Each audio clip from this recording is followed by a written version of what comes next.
ਸਤਿ ਸ਼੍ਰੀ ਅਕਾਲ। ਤੁਸੀਂ ਜੁੜੇ ਹੋਏ ਹੋ ਪੰਜਾਬੀ ਰੇਡੀਓ USA ਦੇ ਨਾਲ ਤੇ ਮੈਂ ਹਾਂ ਪ੍ਰਵੀਨ ਸ਼ਰਮਾ ਲੈ ਕੇ ਹਾਜ਼ਰ ਹਾਂ ਪ੍ਰੋਗਰਾਮ ਖਬਰ ਤੇ ਨਜ਼ਰ।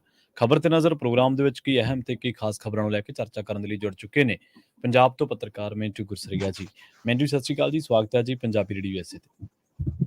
ਜੀ ਸ਼ੁਕਰੀਆ ਸਾਰਿਆਂ ਨੂੰ, ਸਤਿ ਸ੍ਰੀ ਅਕਾਲ ਜੀ। ਅੱਜ ਦਿਨ ਵੀਰਵਾਰ 19 ਅਕਤੂਬਰ 2023 3 ਕੱਤਕ ਨਾਨਕਸ਼ਾਹੀ ਸੰਮਤ 555 ਸਪਾਂਸਰ ਕਰਦੇ ਨੇ ਖਾਲਸਾ ਇੰਸ਼ੋਰੈਂਸ ਏਜੰਸੀ ਵਾਲੇ, ਜਿਨ੍ਹਾਂ ਤੋਂ ਤੁਸੀਂ ਹਰ ਤਰੀਕੇ ਦੀ ਇੰਸ਼ੋਰੈਂਸ ਲੈ ਸਕਦੇ ਹੋ। ਇੰਸ਼ੋਰੈਂਸ ਬਾਰੇ ਪਤਾ ਕਰਨ ਦੇ ਲਈ ਇਹਨਾਂ ਦਾ ਨੰਬਰ ਹੈ 408-272-2500। ਇਹ ਪਿਛਲੇ 3 ਦਹਾਕਿਆਂ ਤੋਂ ਵੀ ਵੱਧ ਸਮੇਂ ਤੋਂ ਇੰਸ਼ੋਰੈਂਸ ਦੇ ਵਿੱਚ ਸ਼ਾਨਦਾਰ ਸੇਵਾਵਾਂ ਦੇ ਰਹੇ ਨੇ ਤੇ ਅਮਰੀਕਾ ਭਰ ਦੇ ਵਿੱਚ ਇੰਸ਼ੋਰੈਂਸ ਕਰਦੇ ਨੇ। ਅੱਜ ਹੀ ਡਾਇਲ ਕਰੋ 408-272-2500। ਟਰਕੀਆਨਾ ਇਮੀਗ੍ਰੇਸ਼ਨ ਲਾ ਫਰਮ ਵਾਲੇ ਜੇ ਟਰਕੀਆਨਾ ਟੌਰਨੀ ਟਰਕੀਆਨਾ ਦੇ ਨਾਲ ਤੁਸੀਂ US ਇਮੀਗ੍ਰੇਸ਼ਨ ਬਾਬਤ ਕੋਈ ਵੀ ਸਲਾਹ ਕਰਨੀ, ਕੋਈ ਵੀ ਸਵਾਲ ਪੁੱਛਣਾ ਤੇ ਇਹਨਾਂ ਦਾ ਨੰਬਰ ਹੈ 415-909-0503। G K Dhanota Yuba City, Paramjit Kaur ਵੈਕਾਵਲ, Pritpal Singh Sidhu Fresno, GN lube ਵਾਲੇ ਟਰੱਕ ਵਾਸ਼ ਕਰਦੇ ਨੇ, ਆਇਲ ਚੇਂਜ ਕਰਦੇ ਨੇ, 에ਅਰ ਬ੍ਰੇਕਾਂ ਦਾ ਕੰਮ ਤਸੱਲੀ ਬਖਸ਼ ਕਰਵਾ ਸਕਦੇ ਹੋ। ਨਵੇਂ ਪੁਰਾਣੇ ਟਾਇਰ ਵੀ ਇਹਨਾਂ ਤੋਂ ਮਿਲਦੇ ਨੇ। ਲੋਕੇਸ਼ਨ ਸੈਂਟਰ ਨੀਲਾ ਦੀ ਨਿਮਾ ਸਹੂਲਤਾਂ ਦੇ ਨਾਲ ਗੱਲ ਕੀਤੀ ਜਾ ਸਕਦੀ ਹੈ 209-277-0113 ਤੇ MK market Kashmir Singh Sacramento ਤੋਂ। ਇਹਨਾਂ ਸਾਰੇ ਹੀ ਸਪਾਂਸਰਸ ਦਾ ਬਹੁਤ ਬਹੁਤ ਧੰਨਵਾਦ। ਤੇ ਜੇਕਰ ਤੁਸੀਂ ਵੀ ਪੰਜਾਬੀ ਰੇਡੀਓ USA ਦੇ ਇਹਨਾਂ ਪ੍ਰੋਗਰਾਮਾਂ ਨੂੰ ਸਪਾਂਸਰ ਕਰਨਾ ਚਾਹੁੰਦੇ ਹੋ ਤਾਂ ਸਟੂਡੀਓ ਦਾ ਨੰਬਰ ਹੈ 408-272-5200। ਪੰਜਾਬੀ ਰੇਡੀਓ USA ਦੇ ਪ੍ਰੋਗਰਾਮ ਖਬਰ ਤੇ ਨਜ਼ਰ ਨੂੰ ਤੁਸੀਂ ਇਸ ਵੇਲੇ ਸੁਣ ਰਹੇ ਹੋ AM FM ਸਟੇਸ਼ਨਸ ਦੇ ਨਾਲ ਰੇਡੀਓ ਸੈੱਟ ਤੇ, ਨੈਟ ਦੇ, mobile app, social media platforms, Facebook, YouTube ਤੇ ਸੁਣ ਰਹੇ ਹੋ, ਦੇਖ ਰਹੇ ਹੋ। ਸਾਰਿਆਂ ਦਾ ਹੀ ਪ੍ਰੋਗਰਾਮ ਖਬਰ ਤੇ ਨਜ਼ਰ ਦੇ ਵਿੱਚ ਸਵਾਗਤ ਹੈ। ਰੁਕ ਕਰਦੇ ਹਾਂ ਖਬਰਾਂ ਦਾ। ਮਿੰਟੂ ਜੀ, ਗੱਲ ਕਰਾਂਗੇ ਕੁੰਵਰ ਵਿਜੇ ਪ੍ਰਤਾਪ ਸਿੰਘ ਦੀ। ਕੁੰਵਰ ਵਿਜੇ ਪ੍ਰਤਾਪ ਸਿੰਘ ਨੇ ਕਹਿੰਦੇ ਮੁੜ ਘੇਰ ਲਿਆ ਮੁੱਖ ਮੰਤਰੀ ਭਗਵੰਤ ਮਾਨ। ਜੀ ਦੇਖੋ, ਗੱਲ ਇਹ ਆ ਕਿ ਕੁੰਵਰ ਵਿਜੇ ਪ੍ਰਤਾਪ ਸਿੰਘ ਠੀਕ ਉਸ ਰਾਹੀਂ ਚੱਲਦੇ ਪਏ ਜਿਸ ਤਰ੍ਹਾਂ ਵਿੱਚੋਂ ਫਿਰ ਆ ਕੇ ਨਵਜੋਤ ਸਿੰਘ ਸਿੱਧੂ ਚੱਲਣ ਲੱਗ ਪਏ ਸੀਗੇ ਆਪਣੀ ਸਰਕਾਰ ਤੇ ਆਪਣੇ ਮੁੱਖ ਮੰਤਰੀ ਅਮਰਿੰਦਰ ਸਿੰਘ ਦੇ ਖਿਲਾਫ। ਪਰ ਇਹਨਾਂ ਦਾ ਗੇਅਰ ਤੇ ਬਹੁਤ ਅਰਲੀ ਪੈ ਗਿਆ, ਕਿਉਂਕਿ ਸਭ ਤੋਂ ਪਹਿਲਾਂ ਤੇ ਜਦੋਂ ਮੂਸੇਵਾਲਾ ਦੀ ਹੱਤਿਆ ਹੁੰਦੀ ਆ ਉਸ ਤੋਂ ਬਾਅਦ ਲਾਰੈਂਸ ਨੂੰ ਜਿਸ ਤਰ੍ਹਾਂ ਲਿਆਂਦਾ ਗਿਆ ਸੀਗਾ, ਇੱਥੋਂ ਹੀ ਖਫਾ ਹੋ ਗਏ ਸਨ। ਫਿਰ ਅੰਮ੍ਰਿਤਸਰ ਦੇ ਵਿੱਚ ਰੁੱਖਾਂ ਦਾ ਘੁਟਾਲਾ ਕੱਢ ਲਿਆਂਦਾ। ਜੇ ਸਕੂਲ ਆਫ ਐਮੀਨੈਂਸ ਦਾ ਉਦਘਾਟਨ ਕੀਤਾ ਤੇ ਉਹਦੇ ਚ ਖਿੱਚ ਲਿਆ ਸਰਕਾਰ ਨੂੰ। ਬਿਆਨੀਆਂ ਦੇ ਮਾਮਲੇ ਦੇ ਵਿੱਚ ਬੋਲਣ ਵਾਸਤੇ ਟਾਈਮ ਮੰਗ ਕੇ ਸਰਕਾਰ ਨੂੰ ਨਮੋਸ਼ ਕਰ ਦਿੱਤਾ ਸਦਨ ਚ। ਯਾਨੀ ਸਰਕਾਰ ਦੇ ਨਾਲ ਇੱਟ ਖੜਕਾ ਕੋਈ ਨਵਾਂ ਨਹੀਂ ਹੈ ਕੁੰਵਰ ਵਿਜੇ ਪ੍ਰਤਾਪ ਸਿੰਘ ਦਾ। ਪਰ ਮਸਲਾ ਵੱਡਾ ਇਹ ਹੈ ਕਿ ਜਿਹੜਾ ਉਹ ਅੱਜ ਇੱਕ ਤੇ ਵੀਡੀਓ ਪੋਸਟ ਕਰਦੇ ਆ ਜਿਹਦੇ ਵਿੱਚ ਭਗਵੰਤ ਮਾਨ ਬੜੀ ਸ਼ਲਾਘਾ ਕਰਦੇ ਪਏ ਆ, ਜਦੋਂ ਮਤਲਬ ਕਿ ਇਹਨਾਂ ਨੇ ਅਸਤੀਫਾ ਦਿੱਤਾ ਤੇ ਇਹਨਾਂ ਦੀ ਦਿੱਤੀ ਰਿਪੋਰਟ ਜਿਹੜੀ ਸੀਗੀ ਉਹ ਰੱਦ ਹੋਈ ਸੀ ਤੇ ਬਹੁਤ ਜ਼ਿਆਦਾ ਸਲਾਹੁਤ ਕਰਦੇ ਆ। ਤੇ ਇਹਨਾਂ ਨੇ ਯਾਦ ਕਰਵਾਇਆ ਕਿ ਹੁਣ ਤੁਹਾਡੇ ਕੋਲ ਹੀ ਹੋਮ ਮਿਨਿਸਟਰੀ ਆ, ਤੁਹਾਡੇ ਕੋਲ ਹੀ ਸਾਰਾ ਕੁਛ ਆ, ਦੋਸ਼ੀਆਂ ਨੂੰ ਬਚਾਉਣ ਦੇ ਕੁਝ ਯਤਨ ਕਿਉਂ। ਮਤਲਬ ਕਿ ਉਹਨਾਂ ਨੇ ਤਾਂ ਸ਼ਬਦ ਕਾਫੀ ਇਨਫੈਕਟ ਕਹਿ ਲਓ ਕਿ ਤਿੱਖੇ ਵਰਤੇ ਨੇ। ਹਮ ਦਿਓ ਨਾ ਕਿ ਜਦੋਂ ਇਸ ਤਰ੍ਹਾਂ ਬੰਦੇ ਦੇ ਵਿੱਚ ਕਹਿ ਲਓ ਰੋਸ ਭਰ ਜਾਵੇ ਤੇ ਉਹ ਕਵੇ ਕਿ ਜਦੋਂ ਮੈਂ IPS ਤੋਂ ਅਸਤੀਫਾ ਦਿੱਤਾ ਸੀ ਅਪ੍ਰੈਲ 21 ਚ ਤੇ ਮੈਂ ਤੁਹਾਡੀ ਗੱਲ ਤੇ ਯਕੀਨ ਕਰ ਲਿਆ ਤੇ ਰਾਜਨੀਤੀ ਦਾ ਸ਼ਿਕਾਰ ਹੋ ਗਿਆ। ਅੱਜ SIT ਤੁਹਾਡੀ ਆ, ਗ੍ਰਹਿ ਮੰਤਰੀ ਤੁਸੀਂ ਉਹ, ਗਵਾਹਾਂ ਨੂੰ SIT ਮੁਕਰਾ ਰਹੀ ਆ, ਦੁਬਾਰਾ ਉਹਨਾਂ ਦੇ ਬਿਆਨ ਕਰਵਾਏ ਜਾ ਰਹੇ ਆ, ਦੋਸ਼ੀਆਂ ਨੂੰ ਫਾਇਦਾ ਪਹੁੰਚਾਇਆ ਜਾ ਰਿਹਾ। ਮੈਂ ਨਿੱਜੀ ਵਕੀਲਾਂ ਨੂੰ ਨਾਲ ਲੈ ਕੇ ਅਦਾਲਤ ਵਿੱਚ ਪੈਰਵਾਈ ਕਰ ਰਿਹਾ, ਮੈਨੂੰ ਜਾਣ ਬੁੱਝ ਕੇ ਜ਼ਲੀਲ ਕੀਤਾ ਜਾ ਰਿਹਾ ਹੈ ਜੀ। ਕਿ ਅੱਜ ਇਹ ਜੁਰਤ ਕਰਕੇ ਕਹਿ ਸਕਦੇ ਆ ਕਿ ਕੁੰਵਰ ਵਿਜੇ ਪ੍ਰਤਾਪ ਸਿੰਘ ਨਲਾਇਕ ਸੀਗਾ। ਕਾਬਲੀਅਤ ਤਾਂ ਬੰਦੇ ਚ ਉਹੀ ਹੁੰਦੀ ਹੈ ਨਾ। ਜੇ ਉਦੋਂ ਕਾਬਲੀਅਤ ਦੀਦੀ ਸੀ ਤੇ ਅੱਜ ਉਹਦੀ ਗੱਲ ਤੇ ਫਿਰ ਕੀ ਯਕੀਨ ਕਰ ਲਈਏ। ਤੁਸੀਂ ਕਰੋਗੇ ਯਕੀਨ ਜਾਂ ਆਪਣੇ ਸਮਰਥਕਾਂ ਨੂੰ ਵੀ ਕਹੋਗੇ ਕਿ ਕਰੋ ਬਈ ਯਕੀਨ, ਇਹ ਤੇ ਸੱਚ ਬੋਲਦੇ ਨੇ। ਹੈ ਤੁਹਾਡੇ ਚ ਇੰਨੀ ਗਟਸ ਜੀ, ਜਾਂ ਫਿਰ ਕਾਂਟਾ ਮਾਰ ਦਿਓ ਕਿ ਅਸੀਂ ਬਾਈ ਭੁੱਲ ਕਰ ਬੈਠੇ, ਮੈਂ ਭੁੱਲ ਗਈ ਤੁਸੀਂ ਭੁੱਲ ਨਾ ਕਰਿਓ, ਅੱਖੀਆਂ ਨਾਲ ਬਲੋਚਾ ਨਾ ਲਾਇਓ। ਗੱਲ ਇਹ ਆ ਕਿ ਫਿਰ ਜਾਂ ਤਾਂ ਕਹਿ ਦਿਓ ਕਿ ਅਸੀਂ ਤੇ ਭੁੱਲ ਕਰ ਬੈਠੇ। ਹੁਣ ਦੂਜੀ ਗੱਲ ਇਹ ਆ, ਅੱਛਾ ਇੱਥੇ ਹੋ ਕੀ ਰਿਹਾ, ਚੱਲ ਕੀ ਰਿਹਾ ਕਿ ਕੁੰਵਰ ਵਿਜੇ ਪ੍ਰਤਾਪ ਸਿੰਘ ਨੂੰ ਹਾਈ ਕੋਰਟ ਚ ਲਿਜਾਣ ਦੀ ਕੋਸ਼ਿਸ਼ ਆ। ਠੀਕ ਹੈ। ਸੁਖਰਾਜ ਸਿੰਘ ਨਿਆਮੀ ਵਾਲਾ ਹਾਈ ਕੋਰਟ ਨੂੰ ਸ਼ਿਕਾਇਤ ਦੇ ਚੁੱਕਾ ਹੈ ਚੀਫ ਜਸਟਿਸ ਨੂੰ ਕਿ ਕੁੰਵਰ ਵਿਜੇ ਪ੍ਰਤਾਪ ਸਿੰਘ ਮੁਲਜ਼ਮ ਬੰਦੇ ਨੂੰ ਵਾਅਦਾ ਮਾਫ ਗਵਾਹ ਬਣਾ ਗਿਆ, ਕੁਝ ਗੱਲਾਂ ਲੀਕ ਕਰ ਗਿਆ ਤੇ ਅੱਛਾ ਮੈਨੂੰ ਜਾਣਬੁੱਝ ਕੇ ਜਲੀਲ ਕੀਤਾ ਜਾ ਰਿਹਾ। ਅਖੀਰਲੀ ਪੰਕਤੀ ਦੇਖੋ ਨਾ ਤੇ ਫਿਕਰ ਵਾਕ ਦੇਖੋ, ਮੈਨੂੰ ਜਾਣਬੁੱਝ ਕੇ ਜ਼ਲੀਲ ਕੀਤਾ ਜਾ ਰਿਹਾ, ਇਹਨੂੰ ਜੋੜ ਲਓ ਨਾਲ। ਇਹ ਕਿਹੜੀ ਰਾਕਟ ਸਾਇੰਸ ਹੈ ਜੀ। ਯਾਨੀ ਸੁਖਰਾਜ ਸਿੰਘ ਨਿਆਮੀ ਵਾਲਾ ਤੇ ਨਹੀਂ, ਉਹ ਉਂਗਲ ਚੁੱਕ ਰਹੇ ਆ ਕਿ ਇਹਦੇ ਪਿੱਛੇ ਪੋਲਿਟਿਕਸ ਹੈ। ਠੀਕ ਹੈ। ਤੇ ਪੋਲਿਟਿਕਸ ਕਿਹਦੀ ਹੈ? ਕੋਟਕਪੂਰਾ ਕਿਹਦਾ ਏਰੀਆ? ਨਜ਼ਦੀਕੀਆਂ ਕਿਹਦੀਆਂ ਨੇ? ਉੱਥੇ ਕੌਣ ਜਾਂਦਾ ਰਿਹਾ? 2 ਵਾਰੀ ਐਮਐਲਏ ਉੱਥੇ ਕੌਣ ਬਣ ਗਿਆ? ਸੋਚੋ ਨਾ, ਇਹ ਕੋਈ ਵੱਡੀ ਗੱਲ ਨਹੀਂ ਹੁੰਦੀ। ਇਹਨਾਂ ਚੀਜ਼ਾਂ ਨੂੰ ਬੜੀ ਆਸਾਨੀ ਦੇ ਨਾਲ ਜੋੜਿਆ ਜਾ ਸਕਦਾ ਹੈ। ਮਸਲਾ ਤੇ ਇਹ ਆ ਕਿ ਕੁੰਵਰ ਵਿਜੇ ਪ੍ਰਤਾਪ ਸਿੰਘ ਇੱਕ ਪਾਸੇ ਹੋ ਗਿਆ, ਸੁਖਰਾਜ ਸਿੰਘ ਨਿਆਮੀ ਵਾਲਾ ਇੱਕ ਪਾਸੇ ਹੋ ਗਿਆ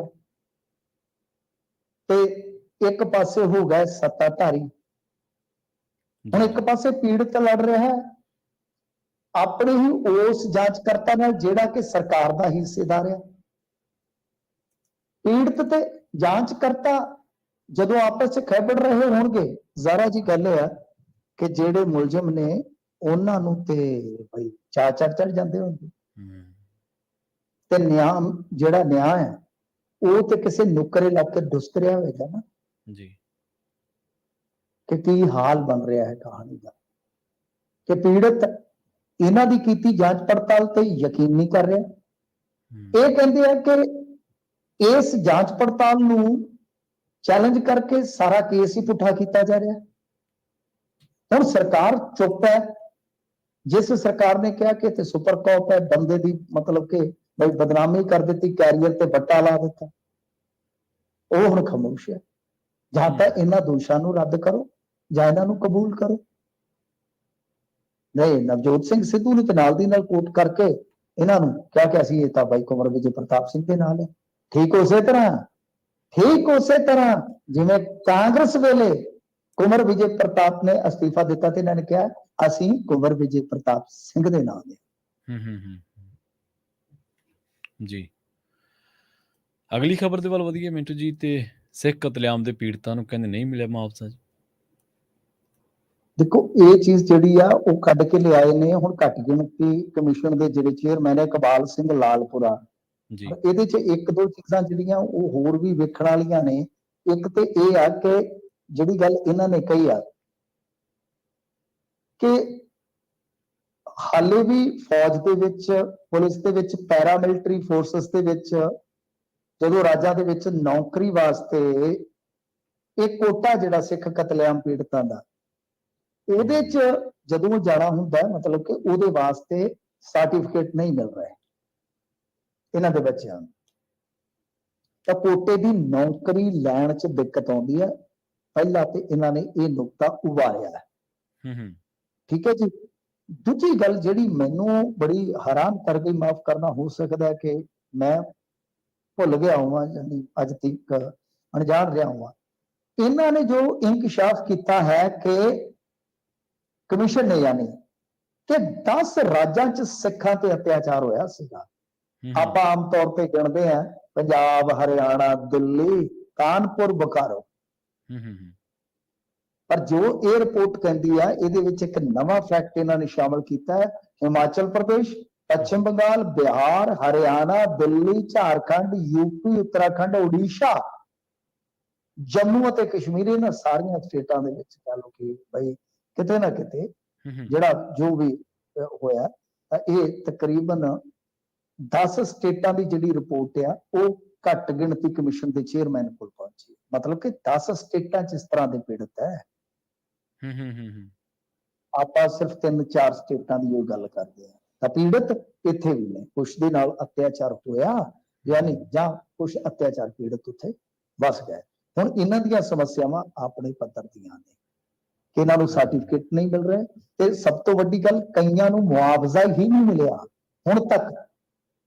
ਤੇ ਫਿਰ ਜੇ ਕਈਆਂ ਨੂੰ ਮੁਆਵਜ਼ਾ ਨਹੀਂ ਮਿਲਿਆ, ਇਹਦਾ ਮਤਲਬ ਕਿ ਉਹਨਾਂ ਦਾ ਜਿਹੜਾ ਪੁਨਰ ਵਸੇਵਾ ਸੀ ਉਹ ਵੀ ਪ੍ਰਭਾਵਿਤ ਹੋਇਆ ਹੋਊਗਾ ਜੀ। तो गल यह है कि ये काफी गंभीर मसला है, काफी सेंसिटिव मुद्दा है। ਇਕਬਾਲ ਸਿੰਘ ਲਾਲਪੁਰਾ ਹੋਰਾਂ ਨੇ ਜ਼ਰੂਰ ਚੁੱਕਿਆ। ਇਹ ਕਹਿੰਦੇ ਕਿ ਹੁਣ ਸਾਰੀ ਜਾਣਕਾਰੀ ਜਿਹੜੀ ਹੈ ਉਹ ਲਈ ਜਾ ਰਹੀ ਹੈ ਤੇ ਉਸ ਤੋਂ ਬਾਅਦ ਫਿਰ ਦੇਖਿਆ ਜਾਏਗਾ। ਪਰ ਮੇਰਾ ਮੰਨਣਾ ਹੈ ਕਿ ਬਿਲਕੁਲ ਇਹ ਤੇ ਬਹੁਤ ਵੱਡੀ ਕੁਤਾਹੀ ਹੋਈ ਹੈ। ਪਹਿਲਾਂ ਤੇ ਕਤਲੇਆਮ ਉਹਨਾਂ ਨੇ ਬਰਦਾਸ਼ਤ ਕੀਤਾ ਤੇ ਦੂਜਾ ਹੈ ਕਿ ਉਹਨਾਂ ਨੂੰ ਜੋ ਮਿਲਣਾ ਚਾਹੀਦਾ ਸੀ ਹੁਣ ਤੱਕ ਮੁਆਵਜ਼ਾ ਜਾਂ ਪੁਨਰਵਸੇਵਾ ਉਹ ਵੀ ਨਹੀਂ ਮਿਲਿਆ, ਤਾਂ ਹੁਣ ਉਹਦੀ ਭਰਪਾਈ ਕਰਨੀ ਚਾਹੀਦੀ ਆ। ਇਕਬਾਲ ਸਿੰਘ ਲਾਲਪੁਰਾ ਹੋਣੀ ਅੱਗੇ ਲੱਗ ਕੇ ਜੇ ਕੰਮ ਕਰਵਾਉਣ ਇਹ ਬਹੁਤ ਬਿਹਤਰ ਹੋਏਗਾ। ਜੀ ਖੰਨਾ ਦੇ ਵਿਧਾਇਕ ਨੇ ਮਜੀਠੀਆ ਨੂੰ ਵਗਾਰਿਆ ਮਿੰਟ ਜੀ। ਇਹ ਹੁਣ ਕਿਹੜਾ ਇਹਨਾਂ ਨੇ ਘੁਲ ਕੇ ਵੇਖਣਾ ਜੀ, ਬਸ ਇੱਕ ਦੂਜੇ ਨੂੰ ਵੰਗਾਰੀ ਜਾਂਦੇ। ਜਿਵੇਂ ਕੁਲਚਾ ਕਾਂਡ ਦੇ ਵਿੱਚ ਉਹ ਮੰਤਰੀ ਵੰਗਾਰਦਾ, ਕਹਿੰਦਾ ਕਿ ਸਬੂਤ ਦੇ ਤੇ ਜਾਂ ਫਿਰ ਤੂੰ ਰਾਜਨੀਤੀ ਛੱਡ ਮਾਫੀ ਮੰਗ ਜਾਂ ਮੈਂ ਰਾਜਨੀਤੀ ਛੱਡ ਦੂੰਗਾ। ਇੱਧਰ ਹੁਣ ਦੇਖੋ ਕੀ ਹੋਇਆ ਸੀਗਾ ਕਿ ਬਿਕਰਮ ਸਿੰਘ ਮਜੀਠੀਆ ਨੇ, ਉਹ ਵੀ ਅੱਜ ਕੱਲ ਤੁਹਾਨੂੰ ਪਤਾ ਹੀ ਆ ਗੋਪੀ ਚੰਦ ਜਸੂਸ ਵਾਂਗੂ ਉਹ ਵੀ ਕੋਈ ਨਾ ਕੋਈ ਮਾਮਲਾ ਕੱਢ ਹੀ ਰੱਖਦੇ ਆ। ਉਹਨਾਂ ਨੇ ਇੱਕ ਸੱਪ ਕੱਢਿਆ ਸੀਗਾ ਕਿ ਦੇਖੋ ਜੀ ਗੱਲ ਇਹ ਆ ਕਿ 302 ਮਰੀਜ਼ਾਂ ਦਾ ਰਜਿਸਟ੍ਰੇਸ਼ਨ ਹੋਇਆ ਖੰਨਾ ਦੀ ਆਮ ਆਦਮੀ ਕਲੀਨਿਕ ਦੇ ਵਿੱਚ। ਹੁਣ ਜੇ ਤੁਸੀਂ ਵੇਖੋਗੇ ਬਈ 302 ਮਰੀਜ਼ਾਂ ਦਾ ਰਜਿਸਟ੍ਰੇਸ਼ਨ, ਕਿਉਂਕਿ 6 ਘੰਟਿਆਂ ਦੀ ਸ਼ਿਫਟ ਹੁੰਦੀ ਹੈ ਡਾਕਟਰ ਦੀ, ਤਾਂ ਮਿੰਟ ਬਣਦੇ ਆ 360। 360 ਮਿੰਟਾਂ ਦੇ ਵਿੱਚ 302 ਮਰੀਜ਼ਾਂ ਦਾ ਚੈੱਕਅਪ ਵੀ ਕਰਨਾ, ਦਵਾਈ ਵੀ ਲਿਖਣੀ ਹੈ, ਦੇਣੀ ਵੀ, ਜੋ ਵੀ ਹੈ। ਇਹ ਤੇ ਬੜਾ ਇੱਕ ਤਰ੍ਹਾਂ ਨਾਲ ਵੱਡਾ ਹਮਲਾ ਸੀ ਤੇ ਕਾਲੀਆਂ ਨੇ ਟ੍ਰੋਲ ਕੀਤਾ ਸੀ ਇਹਨਾਂ ਨੂੰ ਕਿ ਇਹ ਤੇ Guinness book of world record ਦੇ ਵਿੱਚ ਜਾਣਾ ਚਾਹੀਦਾ ਕਿ ਡਾਕਟਰ ਇੰਨਾ ਸਪੀਡੀ ਆ। ਹਾਲਾਂਕਿ ਡਾਕਟਰ ਦੀ ਸਫਾਈ ਆਈ ਕਿ ਹਜ਼ੂਰ ਮੈਂ ਉਸ ਦਿਨ 8 ਕੇ 9 ਘੰਟੇ ਕੰਮ ਕੀਤਾ ਆ ਜੀ। ਤੇ ਦੂਜੇ ਪਾਸੇ ਜਿਹੜੇ ਹੈਗੇ ਸੀਗੇ ਇਹਦੇ ਵਿੱਚ ਇੱਕ ਸੀਨੀਅਰ ਸਿਹਤ ਅਫਸਰ, ਉਹਨਾਂ ਨੇ ਵੀ ਕਿਹਾ ਕਿ ਨਹੀਂ ਜੀ ਕੋਈ ਗੜਬੜ ਤੇ ਨਹੀਂ ਹੋਈ। ਐਸਐਮਓ ਜਿਹੜੇ ਬੋਲੇ ਕਹਿੰਦੇ ਜੀ ਇਸ ਤਰ੍ਹਾਂ ਦੀ ਕੋਈ ਹੇਰਾਫੇਰੀ ਨਹੀਂ ਆਈ ਤੇ ਉਹ ਕਹਿੰਦੇ ਕਿ ਪੰਜਾਬ ਦਾ ਨੰਬਰ 1 ਕਲੀਨਿਕ ਆ, ਇਹਦਾ ਨਾਮ ਪਹਿਲਾਂ ਵੀ 3 ਅੰਕਾਂ ਦੇ ਵਿੱਚ ਹੈਗਾ, ਮਤਲਬ ਕਿ ਦਹਾਈ ਨੂੰ ਪਹਿਲਾਂ ਹੀ ਛੋਇਆ ਹੋਇਆ ਅੰਕੜਾ।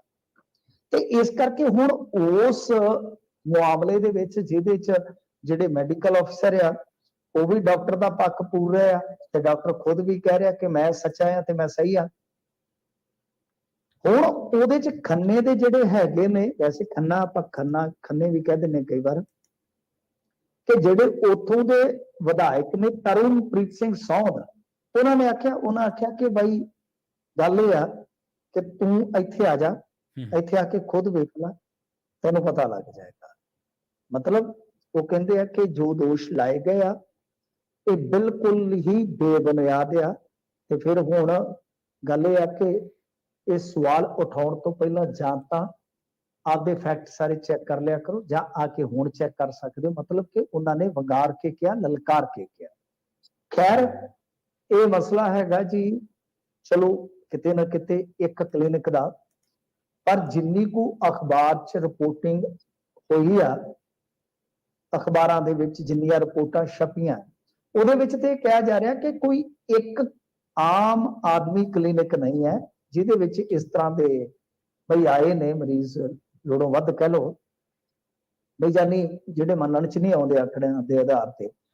ਇਹ 5-6 ਕਲੀਨਿਕਾਂ ਐਸੀਆਂ ਨੇ ਜਿਨ੍ਹਾਂ ਦਾ ਇਸ ਵੇਲੇ ਆਡਿਟ ਕੀਤਾ ਜਾ ਰਿਹਾ। ਇਹ ਹੁਣ ਦੇਖਣਾ ਹੋਏਗਾ ਕਿਹਦੇ ਚੋਂ ਕੀ ਨਿਕਲਦਾ, ਤਾਂ ਬਿਲਕੁਲ ਜਾਂਚ ਪੜਤਾਲ ਤੇ ਹੋ ਲੈਣੀ ਚਾਹੀਦੀ ਆ।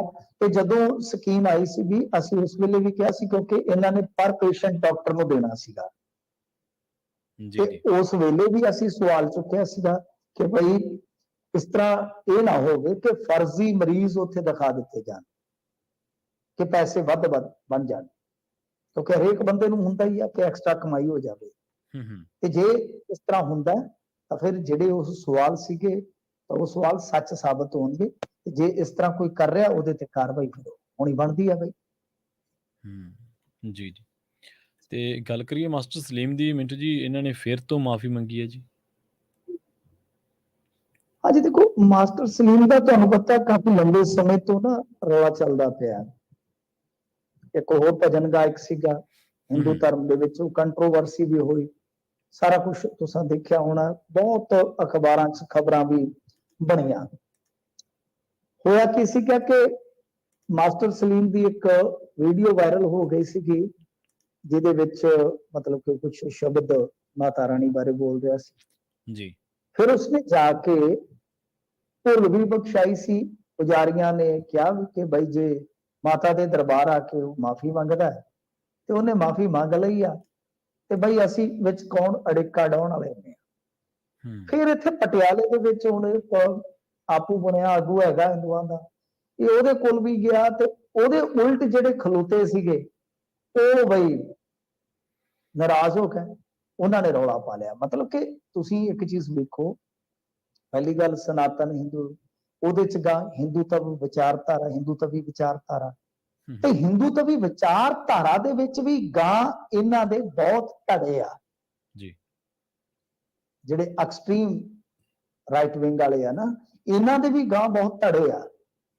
ਤਾਂ ਇੱਕ ਨੇ ਮਾਮਲਾ ਠੰਡਾ ਪਾਇਆ, ਦੂਜੇ ਨੇ ਚੁੱਕ ਦਿੱਤਾ, ਕਿਉਂਕਿ ਇੱਕ ਜਿਹੜਾ ਹਿੰਦੂ ਧਰਮ ਦਾ ਭਜਨ ਗਾਇਕ ਸੀਗਾ ਉਹਦੇ ਨਾਲ ਜੋ ਚੱਲ ਰਿਹਾ ਸੀਗਾ ਮਾਮਲਾ, ਤਾਂ ਫਿਰ ਉਹ ਉੱਥੇ ਹੀ ਰਹਿ ਗਿਆ। ਮਾਮਲਾ ਵੀ ਦਰਜ ਹੋਇਆ ਸ਼ਾਇਦ ਮਾਸਟਰ ਸਲੀਮ ਤੇ, ਪਰ ਉਸ ਤੋਂ ਬਾਅਦ ਹੁਣ ਇਹ ਹੁਸ਼ਿਆਰਪੁਰ ਦੇ ਵਿੱਚ ਗਿਆ, ਧਾਮ ਦੇ ਵਿੱਚ, ਵੈਸ਼ਨੋ ਦੇਵੀ ਧਾਮ ਦੇ ਵਿੱਚ ਇਹਨੇ ਫਿਰ ਜਾ ਕੇ ਮਾਫੀ ਮੰਗੀ ਆ। ਤਾਂ ਮੈਨੂੰ ਲੱਗਦਾ ਤੀਜੀ ਵਾਰੀ ਹੋ ਗਿਆ। ਤੇ ਜਿਹੜੇ ਹੈਗੇ ਨੇ ਕੁਝ ਰਾਈਟ ਵਿੰਗ ਵਾਲੇ ਐਕਸਟ੍ਰੀਮ, ਉਹਨਾਂ ਨੂੰ ਚਾਹੀਦਾ ਕਿ ਯਾਰ ਛੱਡੋ ਖੜਾ, ਕਿੱਡੀ ਕੋ ਗੱਲ ਆ। ਮੈਂ ਤਾਂ ਕਹਿੰਦਾ ਸਗੋਂ ਇਹ ਖੂਬਸੂਰਤੀ ਹੈ ਤੁਹਾਡੇ ਧਰਮ ਦੀ ਕਿ ਕੋਈ ਬਈ ਇਸ ਤਰ੍ਹਾਂ ਮਾਸਟਰ ਸਲੀਮ ਵਰਗਾ ਆ ਕੇ ਭੇਟਾ ਗਾਵੇ। ਇਹ ਤਾਂ ਬਹੁਤ ਖੂਬਸੂਰਤੀ ਹੈ। ਜਦੋਂ ਪੰਜਾਬ ਦੇ ਆਮ ਹਿੰਦੂ ਨੂੰ ਕੋਈ ਇਤਰਾਜ਼ ਨਹੀਂ ਹੈਗਾ ਕਿ ਕਿਉਂ ਇਸ਼ੂ ਤੁਸੀਂ ਕ੍ਰੀਏਟ ਕਰਦੇ ਹੋ। ਹਾਂ, ਜਿਹੜੀ ਕੋਈ ਗਲਤੀ ਹੋਈ ਉਹ ਮਾਫੀ ਮੰਗਦਾ ਤੇ ਮਾਫ ਕਰ ਦੇਣਾ ਮੇਰੇ ਖਿਆਲ ਦੇ ਨਾਲ ਬਹੁਤ ਵੱਡਾ ਜਿਗਰੇ ਵਾਲਾ ਕੰਮ ਹੈ। ਤੇ ਇਹਨਾਂ ਨੂੰ ਵੀ ਹੁਣ ਸੋਚਣਾ ਚਾਹੀਦਾ ਕਿ ਪੰਜਾਬ ਜਿਹੜਾ ਹੈ ਉਹ ਪੰਜਾਬ ਨੂੰ ਜਮਨਾ ਪਾਰ ਵਾਲੀ ਜਿਹੜੀ ਇਸ ਵੇਲੇ ਚੱਲਦੀ ਕਸ਼ਮਕਸ਼ ਉਹਦੇ ਨਾਲ ਨਾ ਰਲਾਓ ਹੋ ਸਕੇ, ਕਿਉਂਕਿ ਉਹਨਾਂ ਦਾ ਚਲੋ ਧਰਮ ਦਾ ਮਸਲਾ ਸੀ, ਉਹਦੇ ਚ ਉਹ ਨਹੀਂ ਹੈ। ਕੋਈ ਕਹਿ ਨਹੀਂ ਸਕਦੇ, ਅਪੀਲ ਹੀ ਕਰ ਸਕਦੇ ਆ ਕਿ ਜੇ ਬੰਦਾ ਕੋਈ 2-3 ਵਾਰੀ ਮਾਫੀ ਮੰਗਦਾ ਤਾਂ ਮਾਫ ਕਰ ਦੇਣਾ ਚਾਹੀਦਾ। ਮੇਰੇ ਖਿਆਲ ਦੇ ਨਾਲ ਤਾਂ ਵਡਿਆਈ ਹਿੱਸੇ ਆਏਗੀ ਤੁਹਾਡੀ। ਜੀ, ਤੇ ਗੱਲ ਕਰੀਏ ਦੇਸ਼ ਭਗਤ ਯੂਨੀਵਰਸਿਟੀ ਦੀ, ਇਹਨੂੰ ਰਾਹਤ ਮਿਲੀ ਹੈ ਮਿੰਟ ਜੀ ਇੱਕ ਮਾਮਲੇ ਦੇ ਵਿੱਚ। ਦੇਖੋ, ਦੇਸ਼ ਭਗਤੀ ਯੂਨੀਵਰਸਿਟੀ ਦਾ ਬਹੁਤ ਰੌਲਾ ਪਿਆ ਸੀਗਾ ਪ੍ਰਵੀਨ ਜੀ, ਬਹੁਤ ਜ਼ਿਆਦਾ ਹੀ ਰੌਲਾ ਪਿਆ ਸੀਗਾ। ਸਟੂਡੈਂਟ ਥਾਣੇ ਤੱਕ ਚਲੇ ਗਏ ਸਨ, ਫਿਰ ਉੱਥੇ ਖਬਰਾਂ ਵੀ ਲੱਗੀਆਂ ਸੀਗੀਆਂ। ਤੇ ਮਤਲਬ ਕਿ 60 ਸੀਟਾਂ ਹੋਣ ਦੇ ਬਾਵਜੂਦ 132 ਵਿਦਿਆਰਥੀਆਂ ਨੂੰ ਦਾਖਲਾ ਦੇਣ ਦਾ ਦੋਸ਼ ਸੀਗਾ ਦੇਸ਼ ਭਗਤ, ਜਿਹਨੂੰ ਬੀਬੀ ਯੂਨੀਵਰਸਿਟੀ ਕਹਿੰਦੇ, ਨਰਸਿੰਗ ਕੋਰਸ ਦੇ ਵਿੱਚ। ਤੇ ਉਹਦੇ ਚ ਫਿਰ ਜੋ ਦਾਖਲੇ ਤੇ ਰੋਕ ਤੇ ਜੋ ਵਿਦਿਆਰਥੀ ਸੀ ਉਹਨਾਂ ਨੂੰ ਹੋਰ ਕਾਲਜਾਂ ਦੇ ਵਿੱਚ ਸ਼ਿਫਟ ਕਰਕੇ ਉਹਨਾਂ ਦੀ ਫੀਸ ਭਰਨ ਦੇ ਜਿਹੜੇ ਹੁਕਮ ਦਿੱਤੇ ਗਏ ਸਨ ਸਰਕਾਰ ਵੱਲੋਂ, ਇਸ ਯੂਨੀਵਰਸਿਟੀ ਨੇ ਉਹਨਾਂ ਨੂੰ ਚੈਲੰਜ ਕੀਤਾ ਸੀਗਾ। ਹੁਣ ਪੰਜਾਬ ਸਰਕਾਰ ਨੂੰ ਨੋਟਿਸ ਜਾਰੀ ਕਰਕੇ ਜਵਾਬ ਦਾਖਲ ਕਰਨ ਵਾਸਤੇ ਕਿਹਾ ਤੇ ਨਾਲ ਹੀ ਪੰਜਾਬ ਸਰਕਾਰ ਨੂੰ ਹੁਕਮ ਦਿੱਤਾ ਗਿਆ ਹੈ ਕਿ ਜੋ ਤੁਹਾਡਾ ਹੁਕਮ ਹੈ ਉਹਦੇ ਤੇ ਸਟੇ ਆ। ਹਾਈ ਕੋਰਟ ਨੇ ਤੈਅ ਸੀਟ ਤੋਂ ਜ਼ਿਆਦਾ ਦਾਖਲਾ ਜਿਹੜਾ ਹੋਇਆ ਉਹਦੇ ਹਰੇਕ ਵਿਦਿਆਰਥੀ ਨੂੰ 10 ਲੱਖ ਰੁਪਏ ਮੁਆਵਜ਼ਾ ਦੇਣ ਦਾ ਵੀ ਹੁਕਮ ਦਿੱਤਾ ਹੈ। ਮਤਲਬ ਇਹ ਉਹਨਾਂ ਨੇ ਆਪਣੇ ਵੱਲੋਂ ਕਹਿ ਲਓ ਕਿ ਇੱਕ ਆਰਡਰ ਪਾਸ ਕਰ ਦਿੱਤਾ ਹੈ। ਸੋ ਹਾਲ ਦੀ ਘੜੀ ਇਹਨਾਂ ਨੂੰ ਇੱਕ ਵਾਰੀ ਇਹ ਰਿਲੀਫ ਮਿਲ ਜ਼ਰੂਰ ਗਈ ਹੈ। ਯੂਨੀਵਰਸਿਟੀ ਨੇ ਸਰਕਾਰ ਦੇ ਹੁਕਮ ਨੂੰ ਚੁਣੌਤੀ ਦਿੰਦਿਆਂ ਹਾਈ ਕੋਰਟ ਨੂੰ ਦੱਸਿਆ ਕਿ ਪਹਿਲਾਂ 60 ਸੀਟਾਂ ਨੂੰ ਪੰਜਾਬ ਨਰਸਿੰਗ ਰਜਿਸਟ੍ਰੇਸ਼ਨ ਕਾਉਂਸਲ ਨੇ ਅਲਾਉ ਕੀਤਾ ਸੀ, ਜਿਹਦੇ 2018 ਦੇ ਵਿੱਚ ਫਿਰ ਵਧਾ ਕੇ ਅੰਕੜੇ 100 ਕਰ ਦਿੱਤੇ ਗਏ। ਇਸ ਤੋਂ ਬਾਅਦ ਯੂਨੀਵਰਸਿਟੀ ਨੇ ਸਰਦਾਰ ਲਾਲ ਸਿੰਘ ਮੈਮੋਰੀਅਲ ਇੰਸਟੀਚਿਊਟ ਦੀ ਸਥਾਪਨਾ ਕੀਤੀ ਤੇ ਇਹਦੇ ਵਿੱਚ ਵੀ 100 ਸੀਟਾਂ ਨੂੰ ਅਲਾਉ ਕਰ ਦਿੱਤਾ ਗਿਆ, ਇਜਾਜ਼ਤ ਦੇ ਦਿੱਤੀ ਗਈ। ਬਾਵਜੂਦ ਇਹਦੇ ਯੂਨੀਵਰਸਿਟੀ ਦੇ ਵਿੱਚ 100 ਦੀ ਬਜਾਏ 76 ਤੇ ਕਾਲਜ ਦੇ ਵਿੱਚ 100 ਦੀ ਜਗ੍ਹਾ 56 ਹੀ ਵਿਦਿਆਰਥੀਆਂ ਨੇ ਦਾਖਲਾ ਲਿਆ ਤੇ ਬਾਵਜੂਦ ਇਹਦੇ ਸਰਕਾਰ ਨੇ ਹੁਣ ਨਰਸਿੰਗ ਦੇ ਦਾਖਲੇ ਤੇ ਰੋਕ ਲਾ ਦਿੱਤੀ ਹੈ। 60 ਸੀਟਾਂ ਤੋਂ ਜਿਹੜੀਆਂ ਜ਼ਿਆਦਾ ਨੇ ਉਹ ਕਹਿੰਦੇ ਜਿੰਨੇ ਦਾਖਲੇ ਹੋਏ ਉਹਨਾਂ ਸਾਰੀਆਂ ਸੀਟਾਂ ਚੋਂ ਜਿਹੜੇ ਦੂਸਰੇ ਕਾਲਜਾਂ ਦੇ ਵਿੱਚ ਸ਼ਿਫਟ ਕਰਨੇ ਤੇ ਉਹਦੀ ਫੀਸ ਵੀ ਯੂਨੀਵਰਸਿਟੀ ਨੂੰ ਭਰਨ ਦੇ ਜਿਹੜੇ ਹੁਕਮ ਦਿੱਤੇ ਗਏ ਉਹ ਠੀਕ ਨਹੀਂ ਹੈ। ਤਾਂ ਹੁਣ ਇਹ ਹਾਈ ਕੋਰਟ ਨੇ ਨਵੇਂ ਸਿਰੇ ਤੋਂ ਕਹਿ ਲਓ ਕਿ ਸਟੇ ਕਰ ਦਿੱਤਾ ਤੇ ਪੰਜਾਬ ਸਰਕਾਰ ਦਾ ਜਿਹੜਾ ਹੁਕਮ ਇੱਕ ਵਾਰੀ ਰੁਕ ਗਿਆ। ਪਰ ਮੇਰੇ ਖਿਆਲ ਦੇ ਨਾਲ ਠੀਕ ਹੈ, ਕੋਰਟ ਨੇ ਉੱਥੇ ਕਰਨਾ, ਪੰਜਾਬ ਸਰਕਾਰ ਨੂੰ ਉੱਥੇ ਪੂਰੇ ਤਾਕਤਵਰ ਢੰਗ ਨਾਲ ਵਿਦਿਆਰਥੀਆਂ ਦਾ ਪੱਖ ਰੱਖਣਾ ਚਾਹੀਦਾ। ਹਾਲਾਂਕਿ ਪਹਿਲਾਂ ਇਹਨਾਂ ਨੇ ਰੱਖਿਆ ਵੀ ਹੈ, ਮੈਂ ਐਵੇਂ ਕਹਾਂ ਸਰਕਾਰ ਨੇ ਬਹੁਤ ਕਹਿ ਲਓ ਕਿ ਜੁਰਤ ਦੇ ਨਾਲ ਵਿਦਿਆਰਥੀਆਂ ਦਾ ਪੱਖ ਪੂਰਿਆ ਸੀਗਾ, ਤਾਂ ਹੀ ਇਹ ਉੱਥੇ ਗਏ ਨੇ। ਤਾਂ ਉੱਥੇ ਵੀ ਕੇਸ ਜਿਹੜਾ ਵਿਦਿਆਰਥੀਆਂ ਦਾ ਸਰਕਾਰ ਨੂੰ ਪੂਰੀ ਤਾਕਤ ਦੇ ਨਾਲ ਰੱਖਣਾ ਚਾਹੀਦਾ। ਜੀ ਮਿੰਟ ਜੀ, ਤੇ ਬਾਸਮਤੀ ਦਾ ਐਕਸਪੋਰਟ ਘਟਿਆ ਜੀ? ਹਾਂਜੀ, ਬਾਸਮਤੀ ਤਾਂ ਦੇਖੋ ਠੀਕ ਹੈ ਕਿ ਪਿੱਛੇ ਜੇ ਖਬਰ ਆਈ, ਸਾਰਿਆਂ ਨੇ ਖੁਸ਼ੀ ਵੀ ਜਤਾਈ ਕਿ ਜੀ ਉਹ ਜਿਹੜਾ ਇਹਨਾਂ ਨੇ ਰੇਟ ਫਿਕਸ ਕਰ ਦਿੱਤਾ ਸੀਗਾ $1200 ਵਾਲਾ ਪ੍ਰਤੀ ਟਨ, ਉਹ ਇਹਨਾਂ ਨੇ ਤੋੜ ਕੇ 750, 800, $850 ਤੱਕ ਮੰਨ ਲਿਆ। ਪਰ ਉਦੋਂ ਜਦੋਂ ਇਹ ਸਾਰਾ ਕੁਝ ਹੋਇਆ, ਉਦੋਂ ਤੱਕ ਤੇ ਕਾਫੀ ਡੀਲਾਂ ਜਿਹੜੀਆਂ ਸੀਗੀਆਂ ਉਹ ਪ੍ਰਭਾਵਿਤ ਹੋਈਆਂ। ਤੇ ਬਾਸਮਤੀ ਦਾ ਜੇ ਦੇਖੋਗੇ ਤਾਂ ਇਸ ਵੇਲੇ ਕਹਿੰਦੇ ਆ ਕਿ ਉਤਪਾਦਨ ਜ਼ਰੂਰ ਵਧਿਆ, ਪਰ ਨਿਰਯਾਤ ਜਿਹੜਾ ਉਹ ਘੱਟ ਹੋ ਰਿਹਾ। ਕਿਉਂਕਿ ਗੱਲ ਇਹ ਹੈ ਕਿ ਜਿਵੇਂ ਮੈਂ ਤੁਹਾਨੂੰ ਦੱਸਿਆ ਕਿ ਜਿਹੜਾ ਉਹ ਐਕਸਪੋਰਟ ਵਾਲਾ ਘੱਟੋ ਘੱਟ ਰੇਟ ਸੀਗਾ ਉਹਨੂੰ ਵਧਾ ਦਿੱਤਾ ਗਿਆ, ਤੇ ਪੰਜਾਬ ਦੀ ਬਾਸਮਤੀ ਫਿਰ ਕੰਪੀਟ ਨਹੀਂ ਕਰ ਸਕਦੀ ਨਾ, ਕਿਉਂਕਿ ਉਸੇ ਹੀ ਤਰ੍ਹਾਂ ਦੀ ਬਾਸਮਤੀ ਜਿਵੇਂ ਪਾਕਿਸਤਾਨ, ਉਹ ਆਪਣੀ ਉਹ ਇੱਕ ਤਰ੍ਹਾਂ ਨਾਲ ਕਹਿ ਲਓ ਕਿ ਸਦੀਆਂ ਤੋਂ ਜਿਹੜੀ ਇਹ ਬਾਸਮਤੀ ਤੁਰੀ ਆਉਂਦੀ ਹੈ, ਉਹ ਉਸੇ ਤਰ੍ਹਾਂ ਦੀ ਪੈਦਾਵਾਰ ਕਰਦਾ ਹੈ। ਤੇ ਜੇ ਮੰਨ ਲਓ ਉਹ $750 ਨੂੰ ਦਿੰਦਾ ਤੇ ਕਿਸੇ ਦੀ ਖੁੱਤੀ ਚੱਕ ਚ ਹੋਇਆ ਕਿ 1200 ਨੂੰ ਲਏਗਾ। ਤੇ ਇਹਨਾਂ ਨੇ ਹਾਂ ਜ਼ਰੂਰ ਕਰ ਦਿੱਤੀ ਸੀ ਵਰਬਲੀ, ਪਰ ਉਹ ਜਿਹੜੇ ਨੋਟੀਫਾਈਡ ਹੁਕਮ ਹੋਣੇ ਸੀਗੇ ਉਹ ਨਹੀਂ ਹੋਏ। ਸੋ ਲਿਆ ਰਕਬਾ ਵਧਿਆ ਤੇ ਪਰ ਹੁਣ ਗਾਂ ਉਹਦੀ ਡਿਮਾਂਡ ਘਟ ਗਈ ਹੈ। ਵੈਸੇ ਰੇਟ ਚੰਗਾ ਮਿਲ ਰਿਹਾ ਸੀਗਾ, ਪਰ ਜਿਵੇਂ ਹੁਣ ਖਬਰਾਂ ਥੱਲੇ ਆਉਣਗੇ ਹੋ ਸਕਦਾ ਰੇਟ ਡਾਊਨ ਵਜੇ। ਇੱਕ ਹੋਰ ਵੀ ਦਿੱਕਤ ਹੈ ਨਾ, ਬਾਜ਼ਾਰ ਤੇ ਆਪਣਾ ਬਹੁਤ ਵੱਡਾ ਇੰਡੀਆ ਜੀ, ਚੌਲਾਂ ਦੀ ਕੋਈ ਉਹ ਦਿੱਕਤ ਨਹੀਂ ਹੈਗੀ। ਬਟ ਹੁੰਦਾ ਕੀ ਹੈ ਪ੍ਰਵੀਨ ਜੀ, ਜੇ ਤੁਸੀਂ ਵੇਖੋਗੇ ਜੋ ਪੀਡੀਐਸ ਤਹਿਤ ਅਨਾਜ ਜਾਂਦਾ ਹੈ ਤਾਂ ਉਹਦੇ ਚ ਵੀ ਜ਼ਿਆਦਾਤਰ ਦੂਜਾ ਚੌਲ ਜਾਂਦਾ ਹੈ, ਨਾਨ ਬਾਸਮਤੀ ਕਹਿ ਲਓ। ਹਾਂਜੀ ਹਾਂਜੀ। ਤੇ ਜਿਹੜੀ ਆਮ ਆਪਣੀ ਕੰਜਪਸ਼ਨ ਹੈ ਚੌਲਾਂ ਦੀ, ਉਹਦੇ ਚ ਵੀ ਆਪਾਂ ਜੇ ਇੱਕ ਵਰਗ ਨੂੰ ਛੱਡ ਦਈਏ, ਵੱਡੇ ਅਮੀਰ ਵਰਗ ਨੂੰ, ਆਮ ਆਪਣੇ ਘਰਾਂ ਚ ਵੀ ਬਾਸਮਤੀ ਚੌਲ ਬੜਾ ਘੱਟ ਬਣਦਾ ਹੈ। ਆਪਾਂ ਵੀ ਦੂਜਾ ਹੀ ਬਣਾਉਂਦੇ ਜੀ ਜੀ, ਕਿਉਂਕਿ ਰੇਟ ਦਾ ਬੜਾ ਫਰਕ ਪੈ ਜਾਂਦਾ ਹੈ ਨਾ।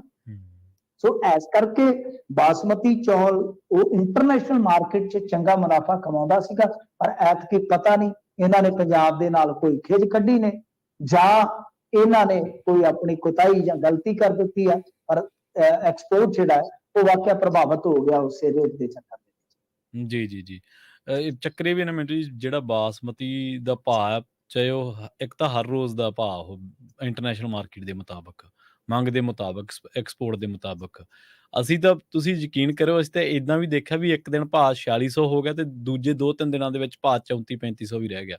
ਬਾਅਦ ਦੇ ਵਿੱਚ ਉਹੀ ਬਾਸਮਤੀ ਅਗਲੇ ਸਾਲ ਕਿਸੇ ਨੇ 1500-1600 ਨੂੰ ਮਸਾਂ ਵੇਚੀ ਲੋਕਾਂ ਨੇ। ਹਾਂਜੀ, ਨਹੀਂ ਐਤਕੀ ਵੀ 5000 ਤੱਕ ਪਹੁੰਚੀ ਹੋਈ ਹੈ। 5000, ਹਾਂਜੀ ਹਾਂਜੀ, ਕਈ ਮੰਡੀਆਂ 'ਚ 5000 ਤੱਕ ਪਹੁੰਚੀ ਹੋਈ ਹੈ। ਉਹ ਫਿਰ ਐ ਨਾ ਜਿਹੜੀ ਪ੍ਰਾਈਵੇਟ ਖਰੀਦ ਹੈ, ਦੇਖੋ ਮੰਗ ਤੇ ਸਪਲਾਈ ਦੇ ਹਿਸਾਬ ਨਾਲ ਹੀ ਚੱਲਣੀ ਹੈ ਨਾ। ਜਿੰਨਾ ਮਾਰਕੀਟ ਦੇ ਵਿੱਚ ਉਹਦਾ ਮੁਕਾਬਲਾ ਹੋਏਗਾ, ਮੰਗ ਹੋਏਗੀ, ਵਪਾਰੀ ਉਹਨਾਂ ਤੇ ਤੇਜ਼ ਰੇਟ ਦੇਵੇਗਾ। ਹੁਣ ਗੱਲ ਤੇ ਇਹ ਹੈ ਨਾ ਕਿ ਉਸ ਮੁਕਾਬਲੇ ਦੇ ਵਿੱਚ ਤੁਸੀਂ ਵਪਾਰੀ ਨੂੰ ਤੇ ਠਹਿਰਨ ਹੀ ਨਹੀਂ ਦੇ ਰਹੇ ਜੀ। ਬਿਲਕੁਲ, ਉਹਨੂੰ ਤੇ ਤੁਸੀਂ ਡਿਸਐਡਵਾਂਟੇਜ ਕਰ ਦਿੱਤਾ ਨਾ ਉਸ ਮੁਕਾਬਲੇ 'ਚ। $1200 ਬਈ ਹੁਣ ਤੁਸੀਂ ਢੇਰੀ ਲਾ ਕੇ ਉੱਥੇ ਖੜੋ ਬਾਜ਼ਾਰ ਦੇ ਵਿੱਚ, ਉਹੀ ਚੀਜ਼ ਹੈ ਕਿ ਮੈਂ ਤਾਂ ਬਈ 1200 ਤੋਂ ਘੱਟ ਨਹੀਂ ਦੇਣੀ। ਉਹੀ ਚੀਜ਼ ਤੁਹਾਡੇ ਗੁਆਂਢ ਦੇ ਵਿੱਚ ਢੇਰੀ ਲਾ ਕੇ ਬੰਦਾ ਖਲੋਤਾ ਕਿ 750 ਨੂੰ ਲੈ ਜਾਓ, ਦੱਸੋ ਕੌਣ ਕਿੱਥੇ ਜਾਊਗਾ? ਜੀ ਜੀ ਬਿਲਕੁਲ। ਇਸ ਕਰਕੇ ਹੱਥਲ ਤੇ ਇਹਨਾਂ ਨੇ ਕੀਤਾ ਹੈ ਨਾ। ਹੁਣ ਵਪਾਰੀ ਥੋੜੀ, ਹੁਣ ਤੁਸੀਂ ਮੈਨੂੰ ਦੱਸੋ ਵਪਾਰੀ ਥੋੜੀ ਕਿਸਾਨ ਤੋਂ 6-7 ਹਜ਼ਾਰ ਨੂੰ ਖਰੀਦੀ ਜਾਊਗਾ ਜੇ ਗਾਹ ਐਕਸਪੋਰਟ ਹੀ ਨਹੀਂ ਹੋਊਗਾ। ਕਿਉਂਕਿ ਇੱਥੇ ਇੰਡੀਆ ਦੇ ਬਾਜ਼ਾਰ 'ਚ ਉਹਦੀ ਸਾਰੀ ਖਪਤ ਹੋਣੀ ਜਿਹੜੀ ਉਹ ਸੰਭਵ ਨਹੀਂ ਹੁੰਦੀ ਬਾਸਮਤੀ ਦੀ। ਮੈਂ ਤੁਹਾਨੂੰ ਕਾਰਨ ਦੱਸਿਆ ਨਾ ਕਿ ਗਰੀਬ ਬੰਦਾ ਬਾਸਮਤੀ ਚੌਲ ਨਹੀਂ ਖਾਂਦਾ। ਜਿਹੜੇ ਸਟੇਟਾਂ 'ਚ ਚੌਲ ਬਣਦਾ ਹੈ ਨਾ, ਜਿਨ੍ਹਾਂ ਦੀ ਕਹਿ ਲਓ ਕਿ ਫੂਡ ਦੀ ਜ਼ਰੂਰਤ ਜਿਹੜੀ ਹੈ ਚੌਲ ਪੂਰੀ ਕਰਦਾ ਹੈ, ਤਾਂ ਉਹ ਵੀ ਦੂਜਾ ਚੌਲ ਇਸਤੇਮਾਲ ਕਰਦੇ ਆ ਨਾ ਡੇਲੀ ਯੂਜ਼ ਵਿੱਚ। ਜੀ ਜੀ ਜੀ, ਮੈਨੂੰ ਚੰਗੀ ਤਰ੍ਹਾਂ ਯਾਦ ਆ ਮਿੰਟੂ ਜੀ, ਇੱਕ ਵਾਰੀ UPA 2 ਦੇ ਵਿੱਚ ਸ਼ਾਇਦ ਜਾਂ 1 ਦੇ ਵਿੱਚ ਪੀ ਚਿਦੰਬਰਮ ਨੂੰ ਦਿੱਤਾ ਗਿਆ ਸੀ ਖੇਤੀਬਾੜੀ ਮਹਿਕਮਾ, ਕੇਂਦਰ ਸਰਕਾਰ ਨੇ। ਉਹਨਾਂ ਕੋਲੇ ਪਤਾ ਨਹੀਂ RG ਸੀਗਾ, ਪਤਾ ਨਹੀਂ ਉਹਨਾਂ ਨੇ ਵੈਸੇ ਹੀ ਚਾਰਜ ਸੰਭਾਲਿਆ ਸੀ ਜਾਂ ਕਿਵੇਂ ਸੀ। ਉਦੋਂ ਬਾਸਮਤੀ ਦੇ ਭਾਵਾਂ 'ਚ ਬਹੁਤ ਉਤਰਾਅ ਚੜ੍ਹਾਅ ਆਇਆ ਤੇ ਉਦੋਂ ਮੈਂ ਵੀ ਛੋਟਾ ਹੁੰਦਾ ਸੀ ਤੇ ਅਕਸਰ ਹੀ ਮੰਡੀਆਂ 'ਚ ਲੋਕ ਗੱਲਾਂ ਕਰਦੇ ਹੁੰਦੇ ਸੀ, ਜ਼ਿਮੀਂਦਾਰ ਜਿਹੜੇ ਆਪਣੇ ਕਿਸਾਨ ਭਰਾ, ਉਹ ਕਹਿੰਦੇ ਹੁੰਦੇ ਸੀ ਇਹ ਸਾਰਾ ਪੀ ਚਿਦੰਬਰਮ ਦਾ ਕੀਤਾ ਕਰਾਇਆ, ਉਹ ਕਦੇ ਬਾਹਰ ਵਾਲਿਆਂ ਨੂੰ ਫੋਨ ਕਰ ਦਿੰਦਾ, ਹੁਣ ਰੋਕ ਦਿਓ ਐਕਸਪੋਰਟ, ਹੁਣ ਲੈ ਲਓ। ਹੁਣ ਜਦੋਂ ਕਹਿੰਦਾ ਆਪ ਖਰੀਦ ਲੈਂਦਾ, ਮੁੜ ਕੇ ਕਹਿ ਦਿੰਦਾ ਵੀ ਬਈ ਹੁਣ ਚੱਕ ਲਓ, ਹੁਣ ਐਕਸਪੋਰਟ ਖੋਲਤੀ ਆ। ਚਲੋ ਵਪਾਰ ਦੇ ਵਿੱਚ ਹੁੰਦਾ ਵੀ ਆ ਜੀ, ਵਪਾਰ ਦੇ ਵਿੱਚ ਉਹਲਾ ਛੱਪਾ ਬਥੇਰਾ ਹੁੰਦਾ ਆ ਜੀ ਜੀ, ਪਰ ਮੈਨੂੰ ਨਹੀਂ ਲੱਗਦਾ ਕਿ ਪੀ ਚਿਦੰਬਰਮ ਹੁਣ ਸਾਰਾ ਕੁਝ ਕਰੀ ਜਾਂਦਾ ਸੀਗਾ, ਕਿਉਂਕਿ ਸਾਰੀ ਬਾਹਰ ਦੀ ਇੰਟਰਨੈਸ਼ਨਲ ਮਾਰਕੀਟ ਥੋੜੀ ਪੀਚ ਦੰਬਰਮ ਦੇ ਹਿਸਾਬ ਕਿਤਾਬ ਨਾਲ ਨਹੀਂ ਚੱਲਦੀ, ਚੱਲਣੀ ਹੈ। ਨਹੀਂ ਚੱਲਦੀ, ਇਹ ਉਹ ਤਾਂ ਤਾਂ ਹੈ। ਇੰਡੀਆ ਦੀ ਆਪਣੀ ਜ਼ਰੂਰਤ ਹੈ, ਉਹਨਾਂ ਨੇ ਵੇਚਣਾ ਤੇ ਉਹਨਾਂ ਦੀ ਆਪਣੀ ਜ਼ਰੂਰਤ ਹੈ, ਉਹਨਾਂ ਨੇ ਖਰੀਦਣਾ।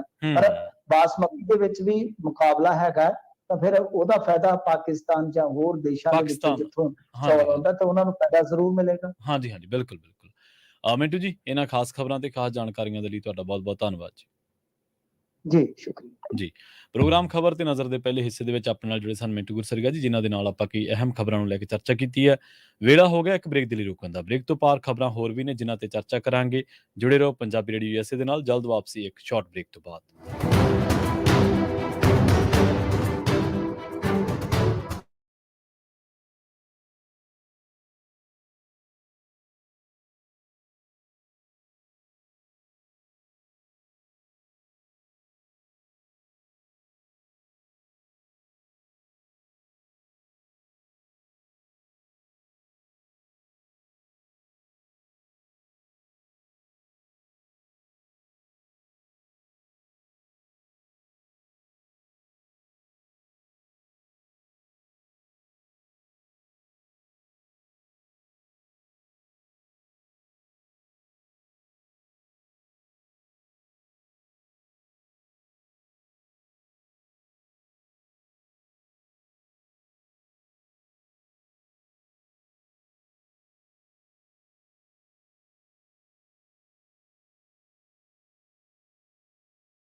ਬ੍ਰੇਕ ਤੋਂ ਬਾਅਦ ਇੱਕ ਵਾਰ ਮੁੜ ਤੋਂ ਤੁਹਾਡਾ ਸਾਰਿਆਂ ਦਾ ਸਵਾਗਤ ਹੈ ਪ੍ਰੋਗਰਾਮ ਖਬਰ ਤੇ ਨਜ਼ਰ ਦੇ ਵਿੱਚ। ਤੁਸੀਂ ਜੁੜੇ ਹੋਏ ਹੋ ਪੰਜਾਬੀ ਰੇਡੀਓ ਯੂਐਸਏ ਦੇ ਨਾਲ ਤੇ ਆਪਾਂ ਰੁਖ ਕਰਦੇ ਹਾਂ ਕੁਝ ਹੋਰ ਅਹਿਮ ਖਬਰਾਂ ਦਾ।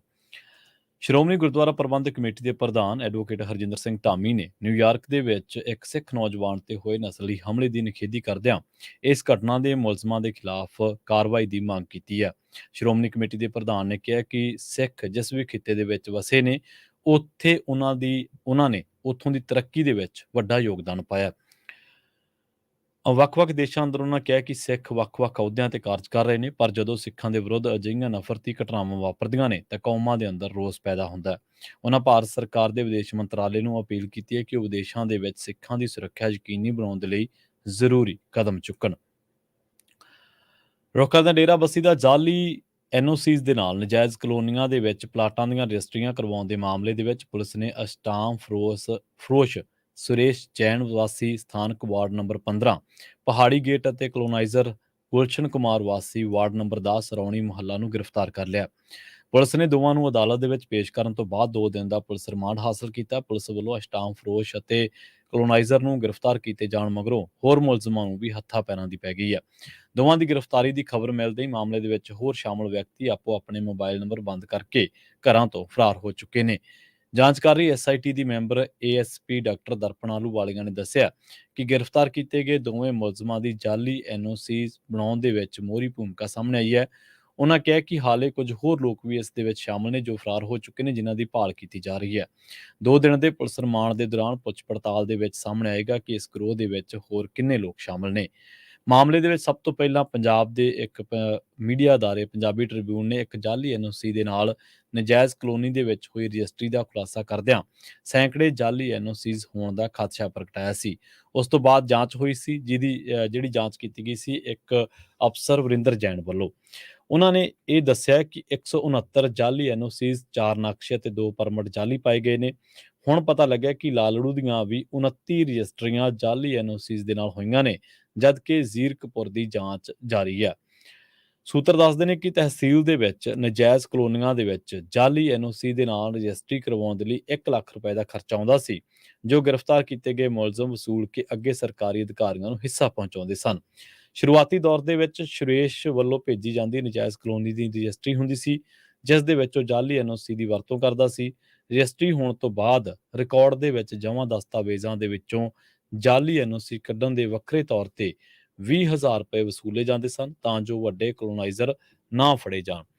ਹੁਣ ਤੁਸੀਂ ਨਾ ਅਕਸਰ ਕਈ ਇਹ ਨਾ ਇੱਕ ਬੜਾ ਤਕਨੀਕੀ ਜਿਹਾ ਪਹਿਲੂ ਆ, ਆਪਾਂ ਅਕਸਰ ਹੀ ਇਹਨਾਂ ਚੀਜ਼ਾਂ ਵੱਲ ਧਿਆਨ ਘੱਟ ਦਿੰਦੇ ਹਾਂ, ਜਾਂ ਜਿਹੜੇ ਬੰਦੇ ਰੀਅਲ ਸਟੇਟ ਦਾ ਕਾਰੋਬਾਰ ਕਰਦੇ ਨੇ ਇੱਥੇ ਇਹਨਾਂ ਮੁਲਕਾਂ ਦੇ ਵਿੱਚ ਤੇ ਉਧਰ ਪ੍ਰਾਪਰਟੀ ਡੀਲਿੰਗ ਦਾ ਕੰਮ ਕਰਦੇ ਨੇ, ਉਹਨਾਂ ਨੂੰ ਇਹ ਸਾਰਾ ਚੀਜ਼ ਪਤਾ ਹੈ ਕਿ ਐਨਓਸੀਜ਼ ਕੀ ਹੈ, ਨਜਾਇਜ਼ ਕਲੋਨੀ ਕੀ ਹੈ, ਜਾਂ ਕਿਵੇਂ ਪਰਮਿਟ ਲਏ ਜਾਂਦੇ ਆ, ਕਿਵੇਂ 4 ਨਕਸ਼ੇ ਜਿਹੜੇ ਫੜੇ ਗਏ ਨੇ ਜਾਲੀ, ਜਾਂ ਹੋਰ ਇਹ ਸਾਰਾ ਕੁਛ, ਸਾਰੇ ਵਰਡ ਕੀ ਨੇ। ਅਸਲ ਦੇ ਵਿੱਚ ਇਹ ਵਰਡ ਜੁੜੇ ਨੇ। ਮੰਨ ਲਓ ਇੱਕ ਬੰਦੇ ਨੇ ਸ਼ਹਿਰ ਦੇ ਨਾਲ ਲੱਗਦੀ ਜ਼ਮੀਨ ਲੈ ਲਈ, ਉਸ ਤੋਂ ਬਾਅਦ ਕੀ ਹੋਇਆ, ਉਹਨੇ ਉੱਥੇ ਕਲੋਨੀ ਬਣਾਉਣੀ ਹੈ, ਰਿਹਾਇਸ਼ੀ ਕਲੋਨੀ, ਕਿਉਂਕਿ ਜ਼ਮੀਨ ਤਾਂ ਸ਼ਹਿਰ ਦੇ ਨਾਲ ਚਲੋ ਅਗਲਾ 1 ਕਰੋੜ ਨੂੰ 2 ਕਰੋੜ ਨੂੰ ਕਿੱਲਾ ਲੈ ਲੈਂਦਾ, ਜਾਂ ਮੰਨ ਲਓ 4 ਕਰੋੜ ਨੂੰ ਵੀ ਕਿਤੇ ਅੱਡੋ-ਅੱਡ ਸ਼ਹਿਰਾਂ ਦੇ ਹਿਸਾਬ ਦੇ ਨਾਲ ਹੈ। ਉਸ ਤੋਂ ਬਾਅਦ ਉਹ ਬਣਾਉਣੀ ਚਾਹੁੰਦਾ ਉੱਥੇ ਰਿਹਾਇਸ਼ੀ ਕਲੋਨੀ। ਉਹ ਕੀ ਕਰਦਾ ਹੈ, ਇੱਕ ਗੇਟ ਬਣਾ ਕੇ ਤੇ ਉਹਦੀ 4 ਦੀਵਾਰੀ ਕਰਾ ਦਿੰਦਾ। ਪਹਿਲਾਂ ਤਾਂ 4 ਦੀਵਾਰੀ ਇੱਟਾਂ ਦੇ ਨਾਲ ਕਰਦੇ ਸੀ, ਹੁਣ ਤਾਂ ਕਈ ਕਲੋਨਾਈਜ਼ਰ ਤਾਂ ਇੰਨੇ ਕੁ ਤੇਜ਼ ਤਰਾਰ ਨੇ, ਇੰਨੇ ਕੁ ਸਮਾਰਟ ਨੇ ਕਿ ਉਹ ਖੰਭਿਆਂ ਦੇ ਨਾਲ ਕੰਡਿਆਲੀ ਤਾਰ ਜਿਹੜੀ ਹੁੰਦੀ ਆ ਉਹ ਵਾਲ ਦਿੰਦੇ ਆ। ਇਹਦਾ ਮਤਲਬ ਹੈ ਕਿ ਉੱਥੇ ਕਲੋਨੀ ਬਣਨ ਵਾਲੀ ਆ। ਉਹ ਫਿਰ ਕੀ ਕਰਦੇ ਆ, ਸ਼ਹਿਰ ਦੇ ਵਿੱਚ ਜਾਂ ਪ੍ਰਾਪਰਟੀ ਦਾ ਕੰਮ ਜਿਹੜੇ ਲੋਕ ਕਰਦੇ ਆ, ਆਪਦੇ ਏਜੰਟ ਟਾਈਪ ਛੱਡ ਦਿੰਦੇ ਆ। ਉਹ ਦੱਸਦੇ ਆ ਕਿ ਯਾਰ ਫਲਾਣੇ ਥਾਂ ਕਲੋਨੀ ਬਣ ਜਾ ਰਹੀ ਆ, ਬੜੀ ਉੱਥੇ ਪਲਾਟਾਂ ਦੀ ਵਿਕਰੀ ਹੋ ਰਹੀ ਆ, ਬੜੇ ਪਲਾਟ ਵਿਕ ਰਹੇ ਨੇ, ਫਲਾਂ ਅਫਸਰ, ਫਲਾਂ ਐਮਐਲਏ ਦੀ ਫਲਾਂ ਰਿਸ਼ਤੇਦਾਰ, ਫਲਾਂ ਐਮਐਲਏ ਦੀ ਫਲਾਂ ਕਲਾਕਾਰ ਦੇ ਫਲਾਂ ਰਿਸ਼ਤੇਦਾਰ ਨੇ ਉਹ ਉੱਥੇ ਲੈ ਲਏ ਪਲਾਟ। ਅੱਛਾ, ਉਹ 5-7 ਇਹੋ ਜਿਹੇ ਨਾਂ ਗਿਣਾ ਦਿੰਦਾ। ਉਹਦੇ ਨਾਲ ਕੀ ਹੁੰਦਾ ਕਿ ਜਿਹੜੇ ਬੰਦੇ ਆਮ ਹੀ ਸ਼ਹਿਰਾਂ ਦੇ ਵਿੱਚ ਮਾਤੜ ਜਾਂ ਆਮ ਲੋਕ ਜਿਹੜੇ ਸਰਵਿਸ ਕਰਦੇ ਹੁੰਦੇ ਆ, ਜਾਂ ਛੋਟੇ ਬਿਜ਼ਨਸਮੈਨ ਹੁੰਦੇ ਕਾਰੋਬਾਰੀ, ਉਹਨਾਂ ਨੂੰ ਲੱਗਦਾ ਕਿ ਉੱਥੇ ਯਾਰ ਇਨਵੈਸਟਮੈਂਟ ਹੋ ਰਹੀ ਹੈ, ਕਿਉਂ ਨਾ ਆਪਾਂ ਹੀ ਉੱਥੇ ਇੱਕ ਪਲਾਟ ਲੈ ਕੇ ਛੱਡ ਦਿੰਦੇ ਹਾਂ। ਚਲੋ, ਕਿਉਂਕਿ ਚੰਗੇ ਹਾਈ ਪ੍ਰੋਫਾਈਲ ਲੋਕ ਉੱਥੇ ਆ ਰਹੇ ਨੇ ਤੇ ਖਿੱਚ ਵਧਣੀ ਹੈ ਹੌਲੀ ਹੌਲੀ। ਇਹ ਸਾਰਾ ਜਿਹੜਾ ਕੰਮਕਾਰ ਹੈ, ਇਹ ਬਠਿੰਡਾ, ਲੁਧਿਆਣਾ, ਸ੍ਰੀ ਅੰਮ੍ਰਿਤਸਰ ਸਾਹਿਬ, ਪਟਿਆਲਾ, ਜ਼ੀਰਕਪੁਰ, ਮੋਹਾਲੀ, ਇਹਨਾਂ ਇਲਾਕਿਆਂ ਦੇ ਵਿੱਚ ਤਾਂ ਬਹੁਤ ਜ਼ਿਆਦਾ ਹੋਇਆ। ਮੋਹਾਲੀ, ਜ਼ੀਰਕਪੁਰ, ਡੇਰਾਬੱਸੀ, ਸਰਹੰਦ, ਇੱਥੋਂ ਤੱਕ ਕਿ ਜੇ ਲੁਧਿਆਣੇ ਤੋਂ ਇਹ ਆਪਾਂ ਜਦੋਂ ਮੋਹਾਲੀ ਵੱਲ ਨੂੰ ਜਾਂਦੇ ਹਾਂ, ਸਾਰਾ ਰਾਹ ਹੀ ਹੈ ਉੱਤੋਂ ਮੋਹਾਲੀ ਤੋਂ ਲੈ ਕੇ ਜੇ ਆਪਾਂ ਖਰੜ ਤੱਕ ਜਾਂਦੇ ਹਾਂ, ਲਾਲੜੂ, ਬਨੂੜ ਤੇ ਖਰੜ ਦਾ ਹਿੱਸਾ, ਉਸ ਤੋਂ ਬਾਅਦ ਕੁਰਾਲੀ ਤੱਕ ਉਸਾਰੀ ਹੋਈ ਪਈ ਹੈ ਜ਼ੀਰਕਪੁਰ ਤੋਂ ਲੈ ਕੇ। ਤਕਰੀਬਨ ਇਹ ਐਸਾ ਘੇਰਾ ਮੈਨੂੰ ਲੱਗਦਾ ਕਿ 70-80 ਕਿਲੋਮੀਟਰ ਦਾ ਇਹ ਜਿਹੜਾ ਘੇਰਾ ਵਾ, ਜੇ ਤੁਸੀਂ ਇੱਧਰੋਂ ਚੱਲ ਪਓ ਮੋਹਾਲੀ ਵਾਲੀ ਤਰਫੋਂ ਤਾਂ ਬਨੂੜ ਵਾਲੀ ਤਰਫੋਂ ਤਾਂ ਅੱਗੇ ਜਾ ਕੇ ਵੀ, ਜਿੱਥੇ ਉਸਾਰੀ ਹੋਈ ਜਾਂਦੀ ਹੈ। ਹੁਣ ਅਸਲ ਦੇ ਵਿੱਚ ਜੇਕਰ ਇੱਕ ਸਹੀ ਪ੍ਰੋਸੈਸ ਆ, ਪਹਿਲਾਂ ਜ਼ਮੀਨ ਦੀ ਰਜਿਸਟਰੀ ਹੋਈ, ਸਰਕਾਰ ਨੂੰ ਉਹਦੇ ਚੋਂ ਆਮਦਨ ਹੋਈ। ਉਸ ਤੋਂ ਬਾਅਦ ਉਹ ਕਹਿੰਦਾ ਕਿ ਮੈਂ ਜੀ ਇਹਨੂੰ ਰਿਹਾਇਸ਼ੀ ਦੇ ਵਿੱਚ ਤਬਦੀਲ ਕਰਨਾ। ਫਿਰ ਉਹਨੂੰ ਕਈ ਐਨਓਸੀਜ਼ ਲੈਣੀਆਂ ਪੈਂਦੀਆਂ ਵੱਖ-ਵੱਖ ਮਹਿਕਮਿਆਂ ਤੋਂ। ਫਿਰ ਉਹ ਬੰਦਾ ਐਨਓਸੀਜ਼ ਲੈਂਦਾ, ਉਹਦੇ ਲਈ ਬਕਾਇਦਾ ਅਪਲਾਈ ਹੁੰਦੀ ਹੈ, ਅਪਲਾਈ ਕਰਨ ਦੀ ਫੀਸ ਹੈ। ਫਿਰ ਅਫਸਰ ਆਉਂਦੇ ਆ, ਉਹ ਦੇਖਦੇ ਆ ਕਿ ਜ਼ਮੀਨ ਕਿਹੋ ਜਿਹੀ ਹੈ, ਕਿ ਇਹਨੂੰ ਤਬਦੀਲ ਕੀਤਾ ਜਾ ਸਕਦਾ ਜਾਂ ਨਹੀਂ ਜਾ ਸਕਦਾ। ਵੱਖ-ਵੱਖ ਜਿਹੜੇ ਪਹਿਲੂ ਨੇ ਉਹਨਾਂ ਨੂੰ ਘੋਖਿਆ ਜਾਂਦਾ ਕਿ ਮ ਅੱਗ ਲੱਗਣ ਤੋਂ ਕੀ ਬਚਾਅ ਕਰੋਗੇ, ਪਾਣੀ ਆਉਂਦਾ ਕੀ ਬਚਾਅ ਕਰੋਗੇ, ਕਿੰਨਾ ਥਾਂ ਛੱਡੋਗੇ। ਬਕਾਇਦਾ ਜਿਵੇਂ ਇੱਧਰਲੇ ਮੁਲਕਾਂ ਵਾਂਗ ਫਰਮਾਇਸ਼ ਕੀਤੀ ਜਾਂਦੀ ਹੈ ਕਿ ਪਾਰਕਿੰਗ ਦੇ ਲਈ ਇੰਨਾ ਹੋਣਾ ਚਾਹੀਦਾ ਹੈ, ਗਲੀਆਂ ਤੁਹਾਡੀਆਂ ਸੜਕਾਂ ਅੰਦਰੋਂ ਇੰਨੀਆਂ ਚੌੜੀਆਂ ਹੋਣੀਆਂ ਚਾਹੀਦੀਆਂ, ਪਾਰਕ ਇੱਕ ਕੋਨੇ ਤੇ ਹੋਣਾ ਚਾਹੀਦਾ, ਤੇ ਉਹ ਇਹ ਨਾ ਹੋਵੇ ਕਿ ਟ੍ਰੈਫਿਕ ਲੰਘਦਾ ਜਿਹੜਾ ਉਹ ਪਾਰਕ ਦੇ ਕੋਲੋਂ ਲੰਘਦਾ ਹੋਵੇ, ਤਾਂ ਜੋ ਬੱਚੇ ਜਦੋਂ ਖੇਡਣ। ਮਤਲਬ ਬਹੁਤ ਸਾਰੀਆਂ ਤਕਰੀਬਨ 38-40 ਇਹੋ ਜਿਹੀਆਂ ਗੱਲਾਂ ਨੇ ਜਿਹੜੀਆਂ ਆਮ ਅਕਸਰ ਲੋਕਾਂ ਦੇ ਜਿਹੜੇ ਕਲੋਨਾਈਜ਼ਰ ਨੇ ਉਹਨਾਂ ਦੇ ਜ਼ੁਬਾਨੀ ਯਾਦ ਹੁੰਦੀਆਂ ਕਿ ਇਹਨਾਂ ਚੀਜ਼ਾਂ ਦਾ ਆਪਾਂ ਧਿਆਨ ਰੱਖਣਾ ਹੈ। ਹੁਣ ਅੱਛਾ, ਐਨਓਸੀ ਦਾ ਮਤਲਬ ਹੁੰਦਾ ਕਿ ਕੋਈ ਕਲੇਮ ਨਹੀਂ ਗਾ, ਸਾਰਾ ਕਲੀਅਰ ਆ। ਇਹ ਕੀ ਕਰਦੇ ਆ, ਐਨਓਸੀ ਦਿਖਾ ਕੇ ਜਾਲੀ ਹੁੰਦੀ ਉਹ ਕਿਸੇ ਹੋਰ ਕਲੋਨੀ ਨੂੰ ਮਿਲੀ ਹੁੰਦੀ ਹੈ, ਤੇ ਉਹ ਰਜਿਸਟਰੀਆਂ ਕਰਾ ਲੈਂਦੇ ਜਿਹੜੇ ਬੰਦੇ ਇਨਵੈਸਟਰਸ ਹੁੰਦੇ ਆ ਉਹਨਾਂ ਦੇ ਵਿੱਚੋਂ। ਤਾਂ ਹਰੇਕ ਰਜਿਸਟਰੀ ਦੀ ਜਦੋਂ ਨਜਾਇਜ਼ ਕਲੋਨੀ ਦੀ ਰਜਿਸਟਰੀ ਹੁੰਦੀ ਹੈ, ਜਾਂ ਜਦੋਂ ਵੀ ਆਪਾਂ ਕਹਿੰਦੇ ਨਾ ਸਰਕਾਰਾਂ ਕਹਿੰਦੀਆਂ ਕਿ ਜੀ ਇੰਨੀਆਂ ਕਲੋਨੀਆਂ ਅਸੀਂ ਜਾਇਜ਼ ਕਰਾਰ ਦੇ ਦਾਂਗੇ, ਉਹਦਾ ਮਤਲਬ ਇਹ ਹੁੰਦਾ ਕਿ ਇਹ ਖਾਮੀਆਂ ਹੁੰਦੀਆਂ ਕੁਛ, ਜਿਨ੍ਹਾਂ ਨੂੰ ਦਰਕਿਨਾਰ ਕਰਕੇ ਕਿਹਾ ਜਾਂਦਾ ਕਿ ਚੱਲ ਅੱਜ ਤੋਂ ਇਹ ਕਲੋਨੀ ਜਾਇਜ਼ ਹੋ ਜਾਂਦੀ ਹੈ। ਅੱਛਾ, ਉਹਦੇ 'ਚ ਇਨਵੈਸਟਰ ਜਿਹੜਾ ਵਾ ਉਹ ਤਾਂ ਖੜਾ ਰਹੇਗਾ ਸੜਕ ਤੇ, ਕਿਉਂਕਿ ਉਹਨੂੰ ਤਾਂ ਜਿਹੜਾ ਕੁਛ ਮਿਲਿਆ ਉਹ ਨਜਾਇਜ਼ ਮਿਲਿਆ, ਉਹਦੇ ਕੋਲ ਤਾਂ ਇੱਕ ਰਜਿਸਟਰੀ ਆ। ਪਰ ਜਿਹੜਾ ਪੈਸੇ ਬਣਾਉਣ ਵਾਲਾ, ਜਿਹਨੇ ਕੁਛ ਕਰੋੜ ਦੀ ਇਨਵੈਸਟਮੈਂਟ ਕੀਤੀ ਹੁੰਦੀ ਆ, ਤਾਂ ਉਹ 100 ਕਰੋੜਾਂ ਦੇ ਵਿੱਚ ਹੋ ਜਾਂਦੀ ਹੈ ਇਨਵੈਸਟਮੈਂਟ, ਉਹ 100 ਕਰੋੜਾਂ ਉੱਥੋਂ ਬਟੋਰ ਲੈਂਦਾ ਹੈ। ਹੁਣ ਤੁਹਾਨੂੰ ਇੱਕ ਛੋਟੀ ਜਿਹੀ ਉਦਾਹਰਨ ਦੇ ਦਿੰਦਾ ਮੈਂ। ਪਿਛਲੇ ਦਿਨੀ ਜਦੋਂ ਹੜ੍ਹ ਆਏ ਸੀ, ਤੁਹਾਨੂੰ ਯਾਦ ਹੋਣਾ ਰਾਜਪੁਰਾ ਜਾਂ ਇਹਨਾਂ ਇਲਾਕਿਆਂ ਦੇ ਵਿੱਚ ਹੜ੍ਹ ਆਏ ਸੀਗੇ, ਜਦੋਂ ਮੀਂਹ ਬਹੁਤ ਜ਼ਿਆਦਾ ਪਿਆ ਸੀਗਾ। ਤੇ ਰਿਹਾਇਸ਼ੀ ਕਲੋਨੀਆਂ ਦੀਆਂ ਤੁਸੀਂ ਤਸਵੀਰਾਂ ਦੇਖੀਆਂ ਹੋਣੀਆਂ ਨਾ, ਜਿਨ੍ਹਾਂ ਦੇ ਵਿੱਚ ਆਪਾਂ ਟਰੈਕਟਰਾਂ ਦੇ ਟਰਾਲੀਆਂ ਦੇ ਨਾਲ ਬੰਦੇ 5-5, 6-6 ਫੁੱਟ, 7-7 ਫੁੱਟ ਪਾਣੀ ਦੇ ਵਿੱਚ ਟਰੈਕਟਰ ਤੁਰੇ ਫਿਰਦੇ ਆ, ਜਾਂ ਟਰਾਲੀਆਂ 6-6 ਫੁੱਟ ਪਾਣੀ ਦੇ ਵਿੱਚ, 5.5 ਫੁੱਟ ਦੇ ਵਿੱਚ, ਤਾਂ ਟਾਇਰ ਨਹੀਂ ਦਿਖ ਰਹੇ। ਤਾਂ ਉਹ ਰਿਹਾਇਸ਼ੀ ਕਲੋਨੀਆਂ ਦੇ ਵਿੱਚੋਂ ਲੋਕਾਂ ਨੂੰ ਕੱਢ ਰਹੇ ਸੀਗੇ।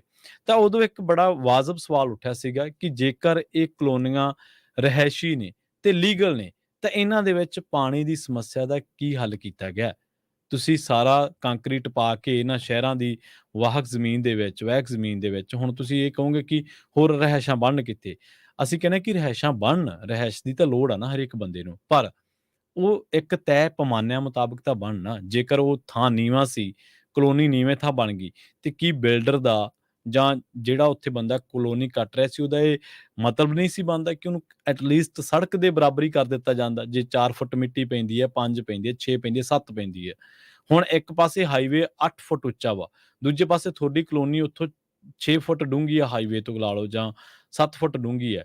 ਹਾਈਵੇ ਦੀ ਕ੍ਰਾਸਿੰਗ ਤੋਂ ਪਾਸੇ ਪਰਾਂ ਤੋਂ ਆਉਣ ਵਾਲਾ ਪਾਣੀ ਜਿਹੜਾ 4-4 ਫੁੱਟ ਆ, ਤੁਹਾਡੀ ਕਲੋਨੀ ਵਿੱਚ ਹੀ ਆਊਗਾ, ਹੋਰ ਕਿੱਥੇ ਜਾਊਗਾ? ਤੇ ਜੇਕਰ ਉਹ ਮਿੱਟੀ ਉੱਚੀ ਪਾਈ ਹੁੰਦੀ ਤਾਂ ਉਹ ਲੋਕਾਂ ਨੇ ਵੱਧ ਜਾਣਾ ਸੀ। ਸੋ ਕਿਸੇ ਬੰਦੇ ਨੇ ਵੀ ਇਹ ਸਵਾਲ ਨਹੀਂ ਉਠਾਇਆ ਕਿ ਤੁਸੀਂ ਇਸ ਤਰ੍ਹਾਂ ਕੰਕਰੀਟ ਦੀਆਂ ਤਹਿਆਂ ਤਾਂ ਵਿਛਾ ਰਹੇ ਹੋ, ਪੈਸਾ ਵੀ ਬਣਾ ਰਹੇ ਹੋ ਅਰਬਾਂ ਦੇ ਵਿੱਚ, ਪਰ ਲੋਕਾਂ ਨੂੰ ਜਿਨ੍ਹਾਂ ਤੋਂ ਤੁਸੀਂ ਰਜਿਸਟਰੀਆਂ ਕਰਾ ਲਈਆਂ, ਉਹਨਾਂ ਨੂੰ ਤੁਸੀਂ ਦਿੰਦੇ ਕੱਖ ਨਹੀਂ। ਸੋ ਇਹ ਜਿਹੜਾ ਮਸਲਾ ਸੀਗਾ, ਇਹ ਫਿਰ ਵਰਿੰਦਰ ਜੈਨ ਨੇ ਜਦੋਂ ਜਾਂਚ ਕੀਤੀ, ਉਹਨਾਂ ਨੇ 100 ਜਾਅਲੀ ਐਨਓਸੀਜ਼, 169 ਜਾਅਲੀ ਐਨਓਸੀਜ਼ ਫੜੀਆਂ, 4 ਨਕਸ਼ੇ ਫੜੇ, 2 ਪਰਮਿਟ ਜਾਅਲੀ ਪਾਏ ਗਏ। ਹੁਣ ਪਤਾ ਲੱਗਿਆ ਕਿ ਜਾਅਲੀ ਐਨਓਸੀਜ਼ ਦੇ ਨਾਲ ਨਜਾਇਜ਼ ਕਲੋਨੀਆਂ ਦੇ ਵਿੱਚ ਪਲਾਟਾਂ ਦੀਆਂ ਰਜਿਸਟਰੀਆਂ ਜਿਹੜੇ ਬੰਦੇ ਕਰਾਉਂਦੇ ਸੀ, ਇੱਕ ਤਾਂ ਸਟਾਮ ਫਰੋਜ਼ ਸੀਗਾ ਸੁਰੇਸ਼ ਜੈਨ, ਇਹਨੂੰ ਵੀ ਗ੍ਰਿਫਤਾਰ ਕਰ ਲਿਆ। ਇੱਕ ਸੀਗਾ ਗੁਲਸ਼ਨ ਕੁਮਾਰ, ਇਹ ਵੀ ਕਲੋਨਾਈਜ਼ਰ ਹੈ, ਇਹਨੂੰ ਵੀ ਗ੍ਰਿਫਤਾਰ ਕਰ ਲਿਆ। ਹੁਣ ਪਤਾ ਲੱਗਾ ਕਿ ਜਿਹੜੇ ਡਾਕਟਰ ਦਰਪਣ ਆਹਲੂਵਾਲੀਆ ਨੇ, ਉਹ ਦੱਸਦੇ ਨੇ ਕਿ ਘੱਟੋ ਘੱਟ 2 ਦਰਜਨ ਤੋਂ ਵੱਧ ਲੋਕਾਂ ਦੀ ਭਾਲ ਕੀਤੀ ਜਾ ਰਹੀ ਹੈ, ਜਿਨ੍ਹਾਂ ਨੂੰ ਪਤਾ ਲੱਗਿਆ ਕਿ ਗੁਲਸ਼ਨ ਵੀ ਫੜ ਲਿਆ ਤੇ ਸੁਰੇਸ਼ ਜੈਨ ਵੀ ਫੜ ਲਿਆ, ਵਾਰੀ ਸਾਡੀ ਵੀ ਆਉਣੀ ਹੈ। ਸੋ ਇਹ ਹਾਲਾਤ ਸੀਗੇ। ਤੇ ਆਪਾਂ ਜਾਂਦੇ-ਜਾਂਦੇ ਅਗਲੀ ਖਬਰ ਕਰ ਜਾਈਏ, ਇੱਕ ਲਾਰੈਂਸ ਬਿਸ਼ਨੋਈ ਦੇ ਜਿਹੜੇ ਗੈਂਗ ਦੇ ਮੈਂਬਰ ਆ, ਉਹਨਾਂ ਨੂੰ ਫੜਿਆ।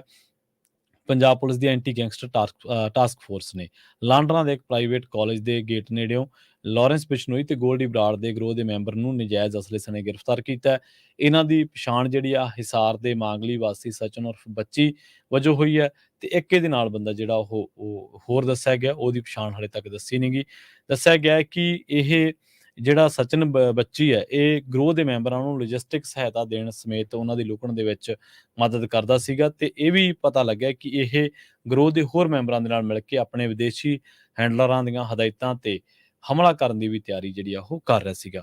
ਪ੍ਰੋਗਰਾਮ ਖਬਰ ਤੇ ਨਜ਼ਰ ਨੂੰ ਆਪਾਂ ਇੱਥੇ ਹੀ ਸਮਾਪਤ ਕਰਾਂਗੇ। ਸਮਾਂ ਇਜਾਜ਼ਤ ਨਹੀਂ ਦਿੰਦਾ। ਪੰਜਾਬੀ ਰੇਡੀਓ ਯੂਐਸਏ ਦੀ ਅਗਲੀ ਪੇਸ਼ਕਸ਼ ਪ੍ਰੋਗਰਾਮ ਅਪਡੇਟ ਅਮਰੀਕਾ ਪ੍ਰੋਗਰਾਮ ਦੇ ਵਿੱਚ ਅੱਜ ਜਿੱਥੇ ਤੁਹਾਨੂੰ ਵਰਲਡ ਦੀਆਂ ਕੁਝ ਜਾਣਕਾਰੀਆਂ, ਅਮਰੀਕਾ ਦੀਆਂ ਜਾਣਕਾਰੀਆਂ ਤੁਹਾਡੇ ਨਾਲ ਸਾਂਝੀਆਂ ਕੀਤੀਆਂ ਜਾਣਗੀਆਂ, ਉੱਥੇ ਹੀ ਤੁਹਾਨੂੰ ਦੱਸਦੇ ਚੱਲੀਏ ਕਿ ਅੱਜ ਅਪਡੇਟ ਟਰੱਕਿੰਗ ਦੇ ਵਿੱਚ ਟਰੱਕਿੰਗ ਇੰਡਸਟਰੀ ਦੇ ਵਿੱਚ ਜਿਹੜੇ ਉਤਰਾਅ ਚੜ੍ਹਾਅ ਆ ਰਹੇ ਨੇ ਉਹਨਾਂ ਬਾਬਤ ਅਪਡੇਟਸ ਤੁਹਾਡੀਆਂ ਇਹ ਸਵਾਲਾਂ ਦੇ ਜਵਾਬ ਦਿੱਤੇ ਜਾਣਗੇ। ਪ੍ਰੋਗਰਾਮ ਦੇ ਵਿੱਚ ਜੁੜਨ ਦੇ ਲਈ ਸਟੂਡੀਓ ਦਾ ਨੰਬਰ ਹੈ 408 52 ਸਟੂਡੀਓ ਦੇ ਵਿੱਚ ਕਾਲ ਕਰਕੇ ਤੁਸੀਂ ਇਸ ਪ੍ਰੋਗਰਾਮ ਦੇ ਵਿੱਚ, ਕਿਉਂਕਿ ਇਸ ਪ੍ਰੋਗਰਾਮ ਦੇ ਵਿੱਚ ਆਪਣੇ ਨਾਲ ਜੁੜਦੇ ਨੇ ਵਿਸ਼ੇਸ਼ ਤੌਰ ਤੇ ਰਮਨ ਢਿੱਲੋਂ ਜੀ ਤੇ ਉਹ ਤੁਹਾਨੂੰ ਜਾਣਕਾਰੀਆਂ ਦਿੰਦੇ ਨੇ। ਤੁਹਾਡਾ ਕੋਈ ਵੀ ਸਵਾਲ ਹੈ ਤਾਂ ਕੋਸ਼ਿਸ਼ ਕਰਿਓ ਪ੍ਰੋਗਰਾਮ ਦੇ ਪਹਿਲੇ ਹਿੱਸੇ ਦੇ ਵਿੱਚ ਜੁੜ ਕੇ ਆਪਣੇ ਸਵਾਲ ਦੇ ਉੱਤੇ ਉਹਨਾਂ ਦੀ ਰਾਏ, ਟਿੱਪਣੀ, ਪ੍ਰਤੀਕਿਰਿਆ ਲੈਣ ਦੀ ਜਾਂ ਆਪਣੇ ਸਵਾਲ ਦਾ ਜਵਾਬ ਲੈਣ ਦੇ ਲਈ।